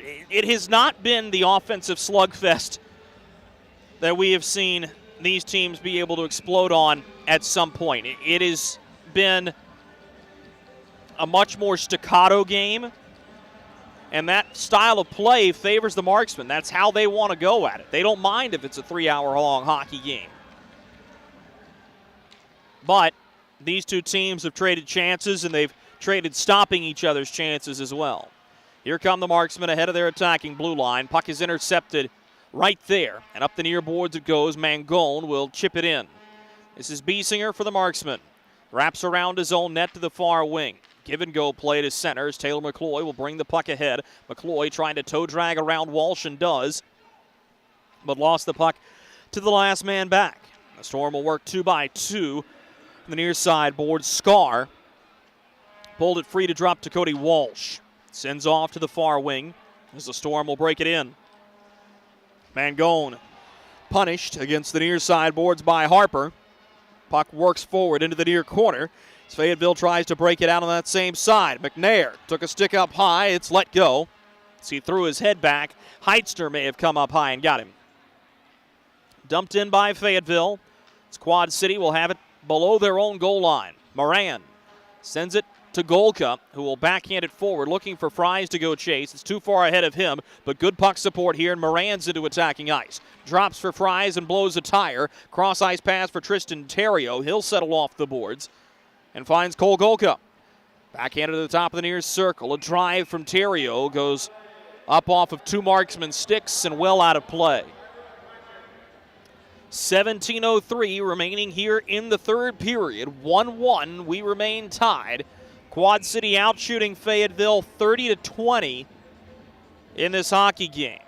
A rarity, to say the least, that the Marksmen have been in a game that is just this far lopsided in shots. Brent Moran has been really good, and he's had to be sterling in a couple of occasions. Hard hit delivered right along the near boards as McNair gets dunked by Mike Moran. Now on the far side boards is Cole Golka driving. Shovels one toward the cage. Moran stabs it. And now we'll have a gathering of the clans as Matt McNair wants retribution for the hit. Gets in his shove. And everybody will separate. Matt McNair, fun player to watch. And for the large majority of this season, up until the last 3 weeks, he's been the team leader in points. Granted, that comes with a caveat. Taylor Best has missed a lot of time due to injury and illness. Brian Moore hasn't played a ton of games either. Taylor McCloy really had to work back into his role as the team captain, and now he's the team leader in points. But McNair out of Adrian College, strong season for him, and kind of doesn't matter what happens down the stretch. Matt McNair will have a memorable first year as a Marksman. He's come up with some big plays. Fayetteville will break it out of their own zone with speed. Down the near side boards, this is Biesinger burying his head. So they'll look to turn it back to the point. Renda unable to get the pass as it's intercepted. Seekos will give to Price. Back for Tommy Seekos. Shovels a backhander wide of the near post, but the line will be held by Shane Bennett. Throws it behind the net for Seekos once again. Tommy Seekos engaged by Vincenzo Renda will find Taylor Price, who has the Quad City goal. Gave it up to Stoya, who had an awkward one-timer off a shin pad. Now a drive punched out by Moran. The rebound scooped up by the Marksman. This is Bednard with Taylor Price chasing him. Shane Bednard works into the center for Don Oliveri. His head up. He'll drop for Vincenzo Renda. Trying to gain the red line. He does. Shooting it into the zone. A high stick infraction is waved off as Biesinger has it in the near side boards. He gets punished by Cody Walsh, who will take the puck behind Kevin Resop with 15:30 to go in this third period. The far side boards. Here comes Quad City. This is Marcus Ortiz trying to drive around of Hoffman and does. Finished into the inboards. Coughs up the puck. McCloy unable to clear the first go-around. Here come the Marksmen. Hard hit delivered at the end of that sequence by Marcus Ortiz. So he got the better of Sam Storman. In the near corner, the Marksmen attacking zone. Another Check delivered by Walsh, knocks the puck free. Fayetteville has it, centering pass wide of Reimers. Line held by Harrison Harper. He peers, looking. Harper gives to the back door. Reimers' shot stopped by Resop. A good push back to the near side goalpost to keep that out. Alex Scarr played to Ortiz initially. Now it'll be taken up ice by Walsh, who will sweep to the far wing. Quad City wisely dumping it in the form of Nelson. That'll send Harper to key back to grab it. New group out. It is the line that started the game. Drake Glover, who you see here with FX Girard. Matt McNair took his shift earlier, so Alex Reynaud will come in for this drive. A near side half wall, up to the point. Cup slams it in toward the net. Resop says no with a near pad. Good hit late in the near side corner. Knocked the puck free, but it's Reynaud to take it. Sends it to FX Girard. Girard has from the far side hash mark. Fires a low wrister looking for a tip. Glover was upended as it'll be Shinkarik to push it ahead. Here comes Quad City. Dumped in. Golka chasing it. Delayed offside upcoming. And the Storm didn't realize it. We'll get a whistle. 13:58 to go in this third period. 1-1 between Quad City and Fayetteville. Experience the thrill of being a Fayetteville Marksmen season ticket holder and all the benefits that come along with it, including your same great seat for 28 or 14 home games, exclusive season ticket member events, and an opportunity to enjoy discounts on food and beverage and merchandise at the Crown Coliseum. Skate to marksmanhockey.com/season tickets to learn more.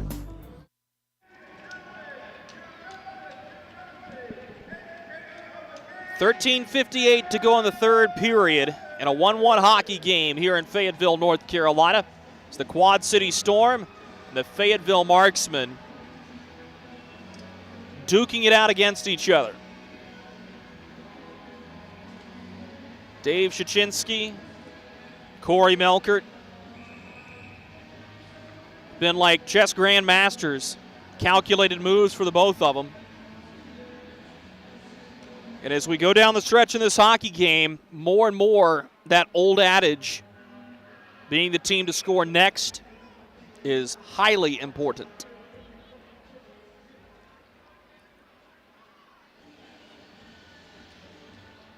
Face-off steered back by Quad City. So Storm will hold first possession in this sequence. This is Matt Stoya. Makes a move at the red line. He's into attacking ice. Looked at Seacoast, instead takes it himself. Fires off the stick of Renda and out of play.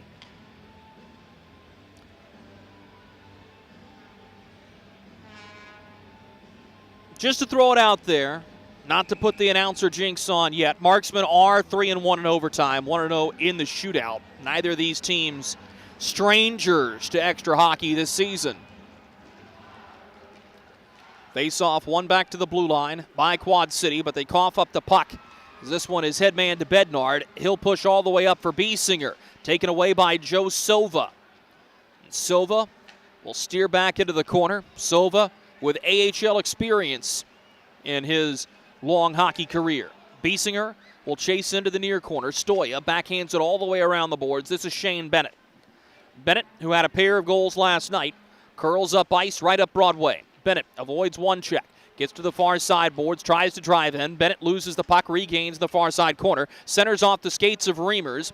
Puck taken by the Marksman, but intercepted by Heitzner, who scored last night. Rolls it toward the low slot. He was trying to find Marcus Ortiz, but it's intercepted by Don Oliveri. He'll shoot this one on goal. Resop makes the save. Juicy rebound, but Quad City's all over it. Marcus Ortiz backhands up ice. The pass intercepted as Heitzner unable to catch up to it. Quad City resets as Ortiz dumps it in. All the way to the far side boards. This puck rolls up to Cody Walsh, who will send it into the far corner. Hard hit delivered as Biesinger is crushed. Far side corner board to the Marksman zone. Reimers backhands, gives it ahead as another dropping hit. The Marksman blue line. Centering pass and a chance. Wrist shot by Reimers. Fanned on. Puck is still loose and cleared to Heitzner, who will send it out to center. Harper bats it across the ice. This will be a hand pass.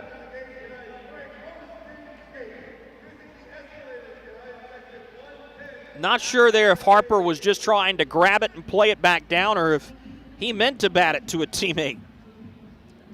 Awkward play to say the least, and because of that, This will be a defensive zone draw for Fayetteville.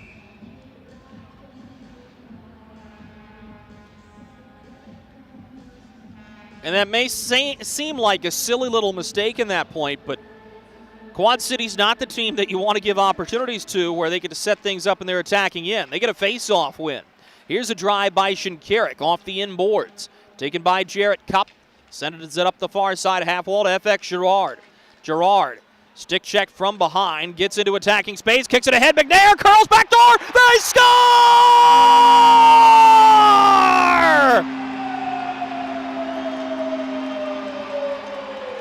The Marksmen take the lead as Alex Reynaud charges to the near post and puts it in.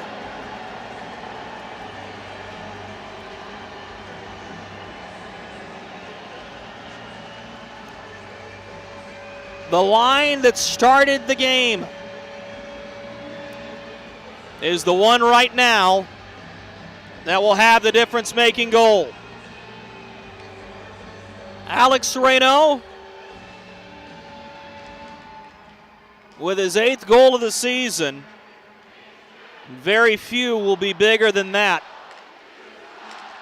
as it'll come 9:02 into the third period. Begging your pardon, 8:02 into the third period. The Marksmen have a 2-1 lead with assists to Matt McNair and Jarrett Cup.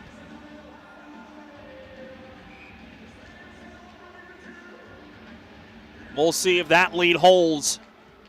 Pair of low-scoring games between these two. Stepping ahead here is Stoya. May have numbers if he hurries. Stoya gives to Taylor Price. Dropped by Don Oliveri. The puck's taken by Glover. He'll send it all the way up ice. Dropping for Oliveri. Centering pass. One-timer goes wide. Glover, the trailer, unable to get it to go. All the way back into his own zone to grab it. This is Vincenzo Renda. Gives up ice, burying his head and looking for a lane. That's Biesinger. Floats it in onto Resop, and now we've got a tangle back behind of Kevin Resop. This one's a little more intense. Harrison Harper and Sam Storman, the only ones who aren't throwing at somebody. And somebody just hurled a chuck-a-puck onto the ice.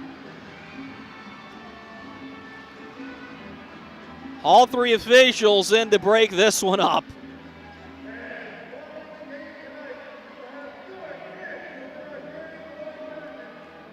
We'll see what happens once this gets sorted out.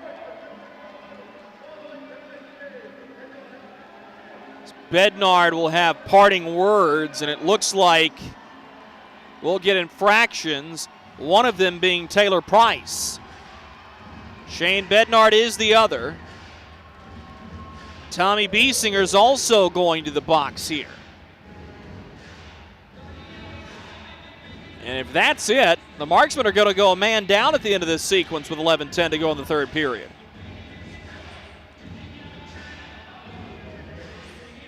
And here's the thing in an altercation like that. I'd wager 8 times out of 10 you're going to see no power play given. Just because both teams are involved in the altercation. The Marksmen go a man down here, there's either some extraneous pushing and shoving or something that we didn't see in the pileup.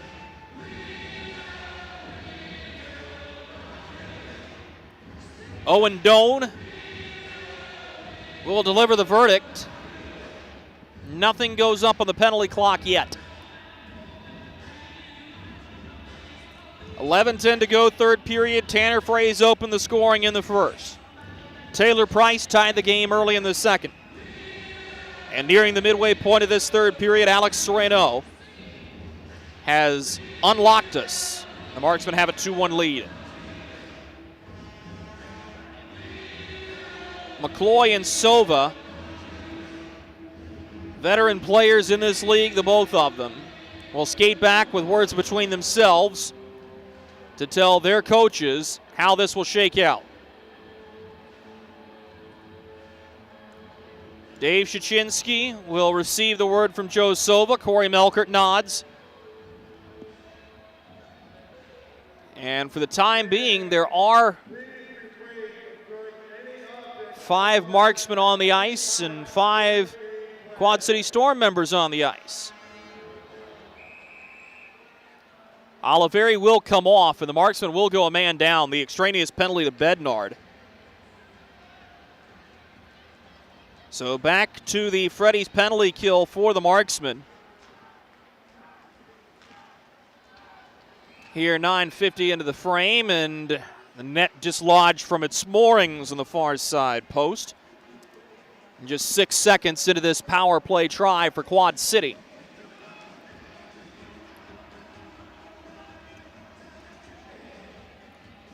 Quad City's deemed to have knocked the net off. That faceoff will come outside. It will.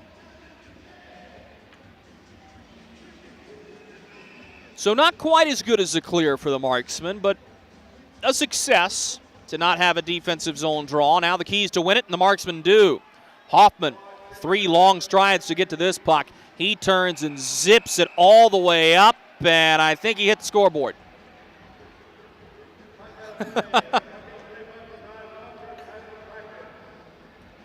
He either dinged the scoreboard or he hit a speaker across the ice from our broadcast perch. I was talking with DJ Hits the Mark, who moonlights as Scott Klein during the daytime. And Scott has been around Fayetteville hockey since the Force days, way back in the late 90s, and told me with the old scoreboard as a drive here goes wide by Quad City. Nobody ever hit it. Hung a little bit higher on one of those old pixel boards. Nobody ever hit it. Here this season, we've seen it dinged twice. Off the far side boards, marksmen are going to have a shorthanded chance. Here they come. Alex Reynaud, long wrist shot, steered out by Resop. That's out of play. 10:26 to go in this third period. Alex Reynaud, the hero for now.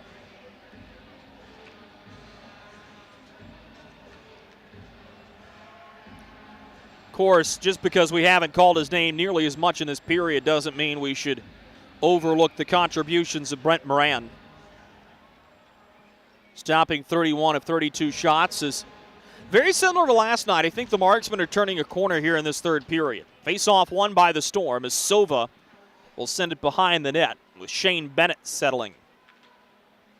Bennett peers up ice and will zip it ahead to Nick Mangold. Mangold just inside the attacking blue line, dumps it into the far corner. That's Bennett. He'll backhand to Joe Silva with Connor Fries at the other point, finds him. Top of the near circle, Fries with a cross-ice pass that is deflected but not out. Bennett holds the line, steers it toward the net, tipped on the way through, the rebound behind the cage. Oliveri slams it all the way around and out she goes. 40 seconds left on this Freddy's penalty kill for the marksman.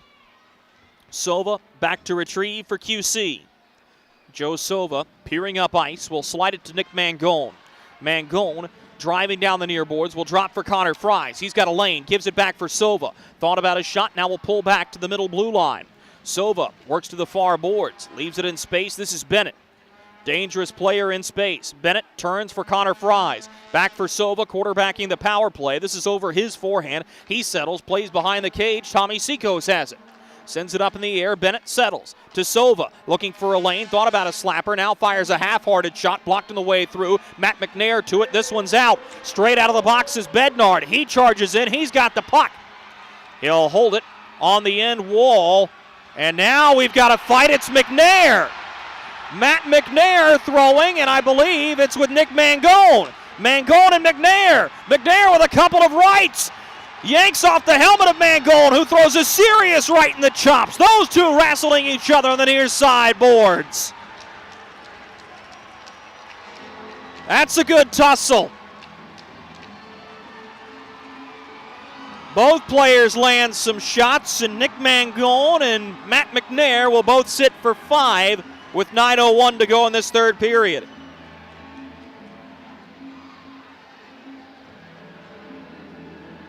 May not be as cut and dry as two fighting majors, though, as Owen Doan will sort it out at the scorer's table.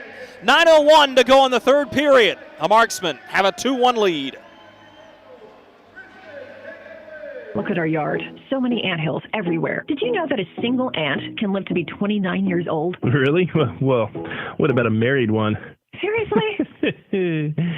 But really, we need to fix the yard. St. Peter Pest Control handles all your mosquitoes, ants, spiders, cockroaches, and even rodents. St. Peter Pest Control provides full home pest protection and consistent treatment of ants and mosquitoes in your yard, too. At St. Peter Pest Control, we send all your bugs to see St. Peter.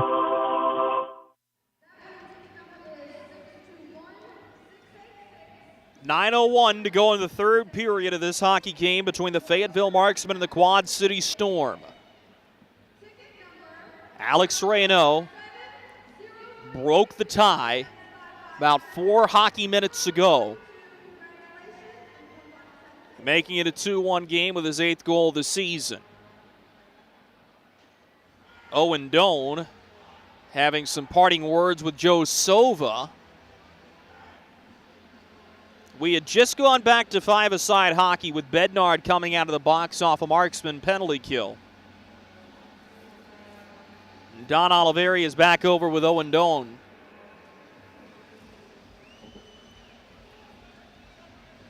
You would think that this would just be cut and dry on 5-minute majors for fighting between Matt McNair and Nick Mangold.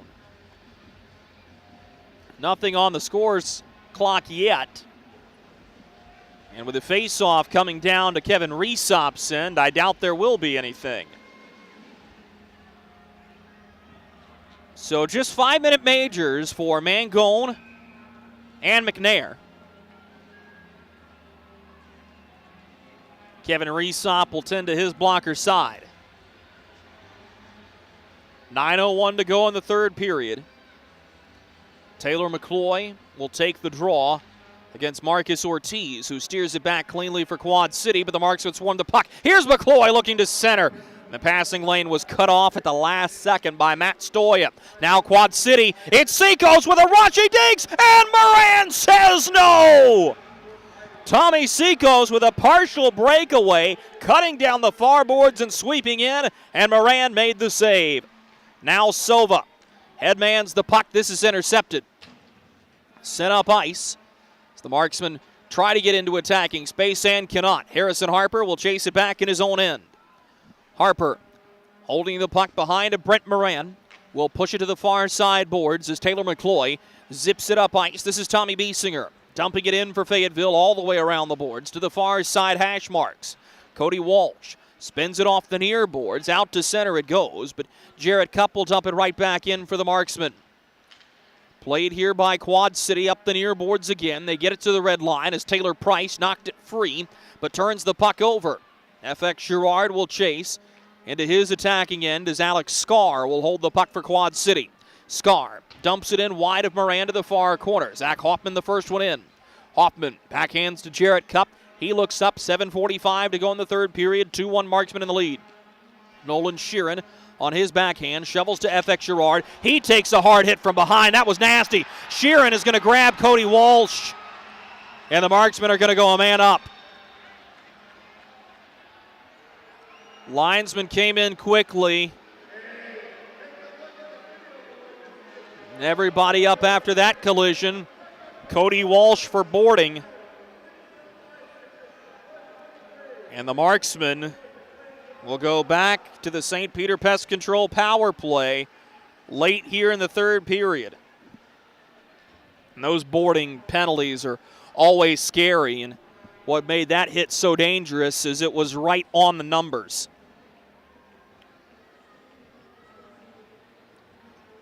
Penalty comes 12:27 into the third period.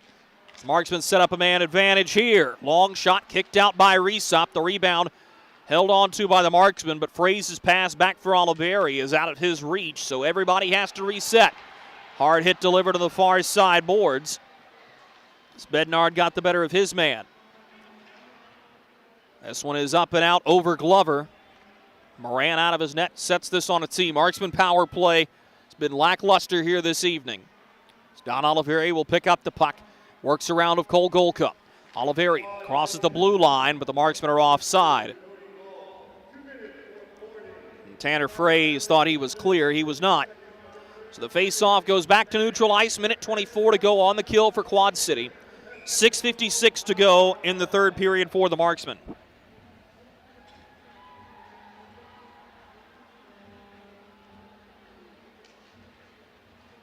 Face-off won by Fayetteville forward. Here's a quick wrist shot. Handcuffs Reesop. The rebound cleared out by Taylor Price. All the way to the far blue line, but the Marksmen are on the puck. It's FX Girard who won the battle. Soccered back up by Quad City. May have an odd man rush. Taylor Price, and they're offside. Shot after the whistle, and now we're going to get a brawl in the near corner.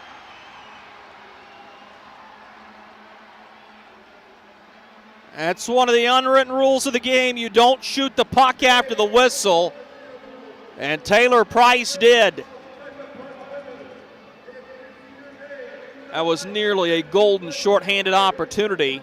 Everybody will come together here, though.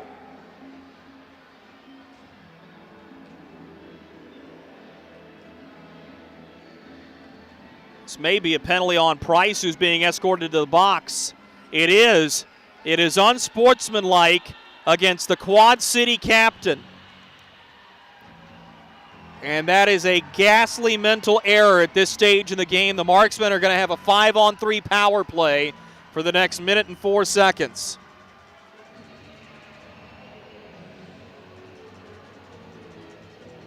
.636 to go in the third period. And this penalty comes 13:24 into the frame, and Corey Melkert wants to talk things over.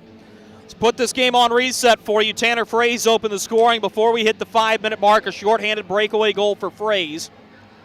The Marksmen would have a 1-0 lead at the end of the first. Early in the second, Taylor Price driving in, receives the pass from Shane Bennett, puts it in the back of the net to tie us at 1-1. And then 8:02 into this third period, Alex Reynaud gets the pass from Matt McNair, makes no mistake on finishing around Kevin Reesop, makes it 2-1, and that's where we are now. Dave Shachinski breaks his huddle last. 5-on-3 for a minute and 4 seconds. The face-off to the near circle and the Marksmen attacking end. Glover will take the draw. Biesinger and Bednard on either side of him. And Sova and Bednard whistled for a false start as both of them have to back up. Puck is dropped and away we go as Glover trying to dig it free. Will have help from Bednard. Biesinger's the one to come away with it. To the point, Don Oliveri feeds across. Gets it right back at the middle blue line. Setting things up now into the near side corner. Calls for it and has it. Oliveri gives to Biesinger, who will shove it to the far side wing. That's Glover. Sets up Oliveri for a one-timer off the backside of Connor Fries, who may have been stung by that one. Oliveri will sweep to Biesinger, top of the near side face-off circle. 35 seconds to go, the 5-on-3. Backdoor pass, chip just off the outside of the net. May have hit the goalpost as Reesop lunged over. Oliveri holds the line. Sends it to the near wing. Circling with it here is Shane Bednard. Works between the face-off circles. Turns to Oliveri at the near side circle. Don Oliveri works back to the blue line. Sends it to the far wing. Glover looking. Called for in the middle. This is Drake Glover turning with it. Gives to the far side wing. Held on to his Bednard, stationed on the near post. Oliveri winds, fires a slap pass. Back door. They score! With 2 seconds to go in the 5-on-3. Breathing room for the Marksmen.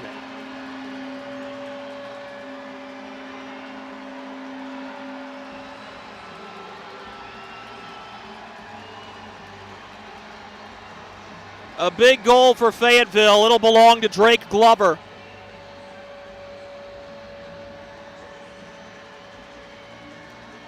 Drake Glover has come up time and time again with meaningful goals. Bednard will have the assist.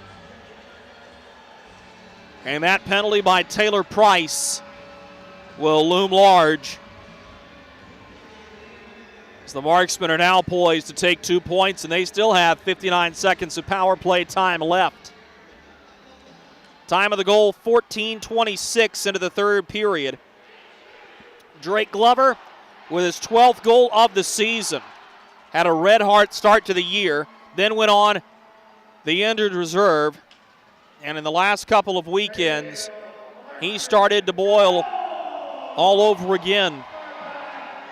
Driven down the far side boards, hard hit delivered there as the Marksmen are able to get it below the attacking goal line. Reynaud knocks it free. So now we've got to have a look at the stung Marksmen. Getting off awkwardly is Reimers. Quad City to the puck. Here comes Cole Golka. He's around of FX Girard with a head fake. He pulls the trigger, misses wide of the near post.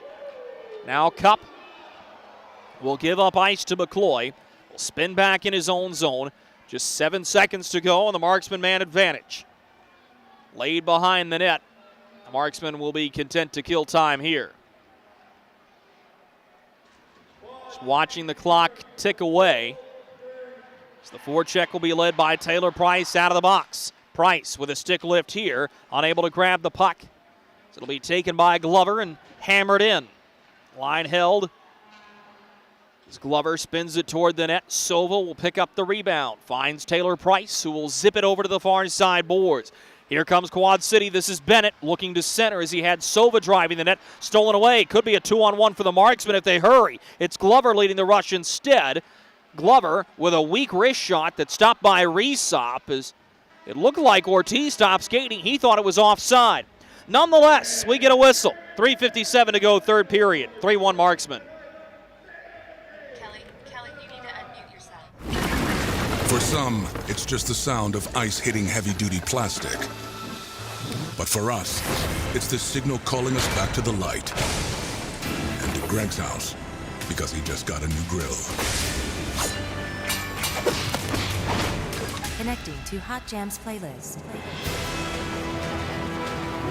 Welcome back, Bud Light legends. It's time to take summer by the coolers.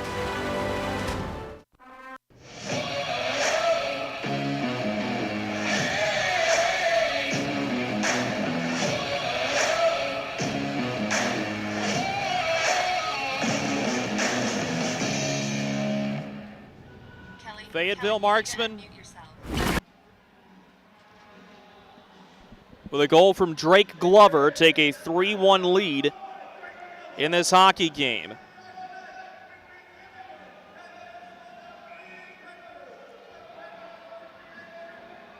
And the Marksmen looking to finish this one off now.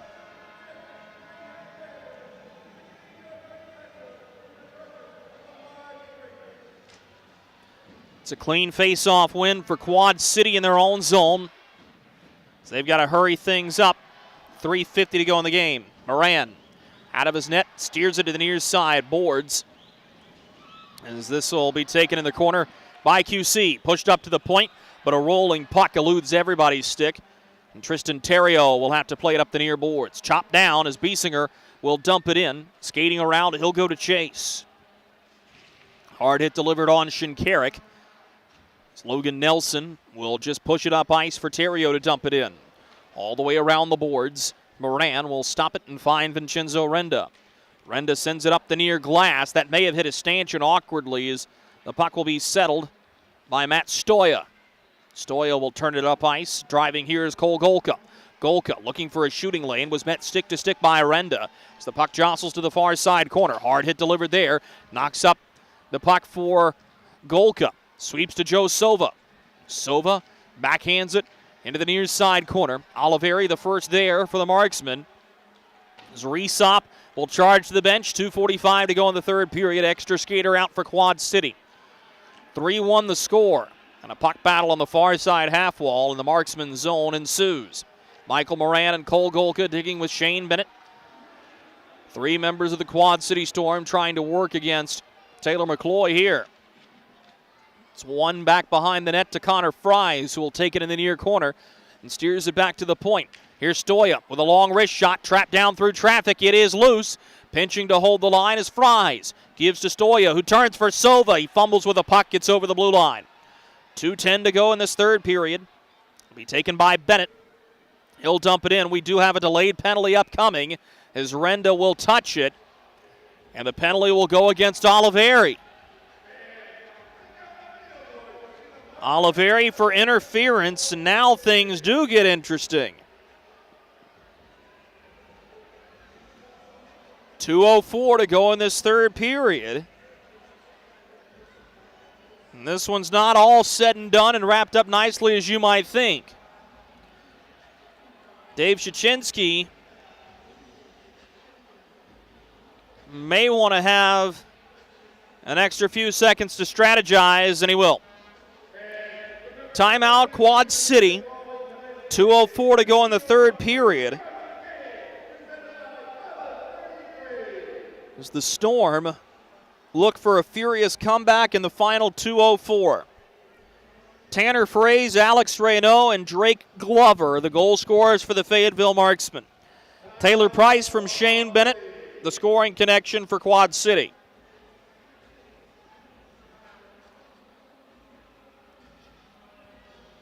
Tense moments here as Marksmen have been victimized before on late game heroics.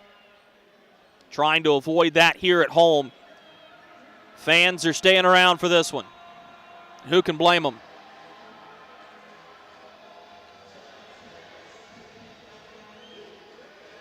Face-off will go to the glove side, Brent Moran.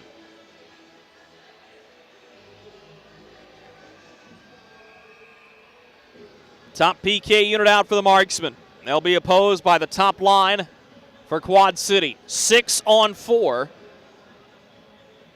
And the Storm needing a goal.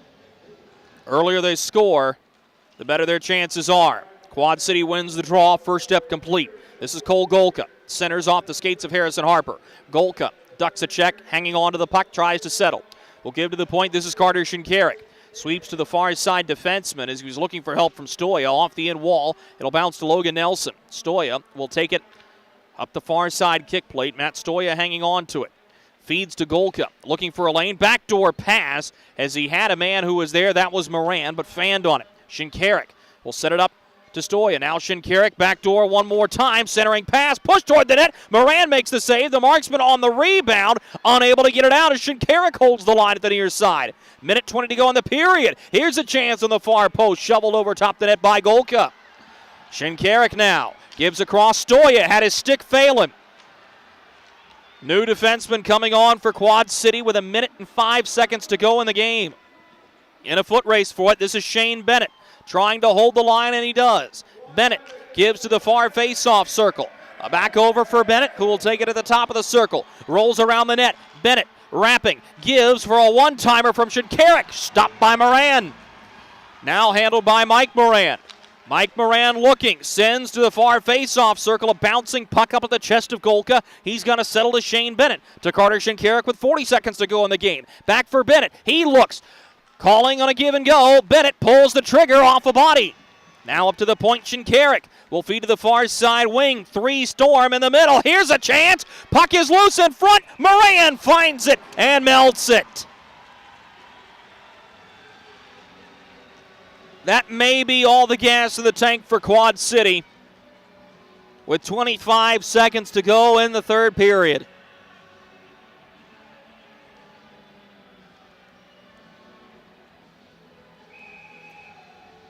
The face-off to the blocker side of Brent Moran. Quad City will send out Seacos, Fries, and Ortiz to name a few. Face-off won by the Storm. They may have a shot here. Silva tees it up. He scores! Joe Silva blows it by the blocker's side of Brent Moran. And with 19 seconds to go in the hockey game, a little bit of life. A power play goal for Silva. And he'll have his 7th of the season. Quad City makes it 3-2.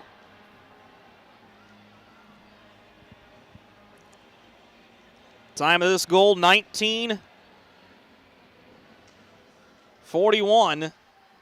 Into this third period, the Marksmen will win the faceoff. Dumped in by Fayetteville. Pressure here on Fries. He'll have to drop it back for Sova. Just 7 seconds left. Headman looks, soccer back by Drake Glover. Sova gives it to the near side wing. 2 seconds. It's over. Painted orange and black, the Fayetteville Marksmen get revenge and a 3-2 win over the Quad City Storm.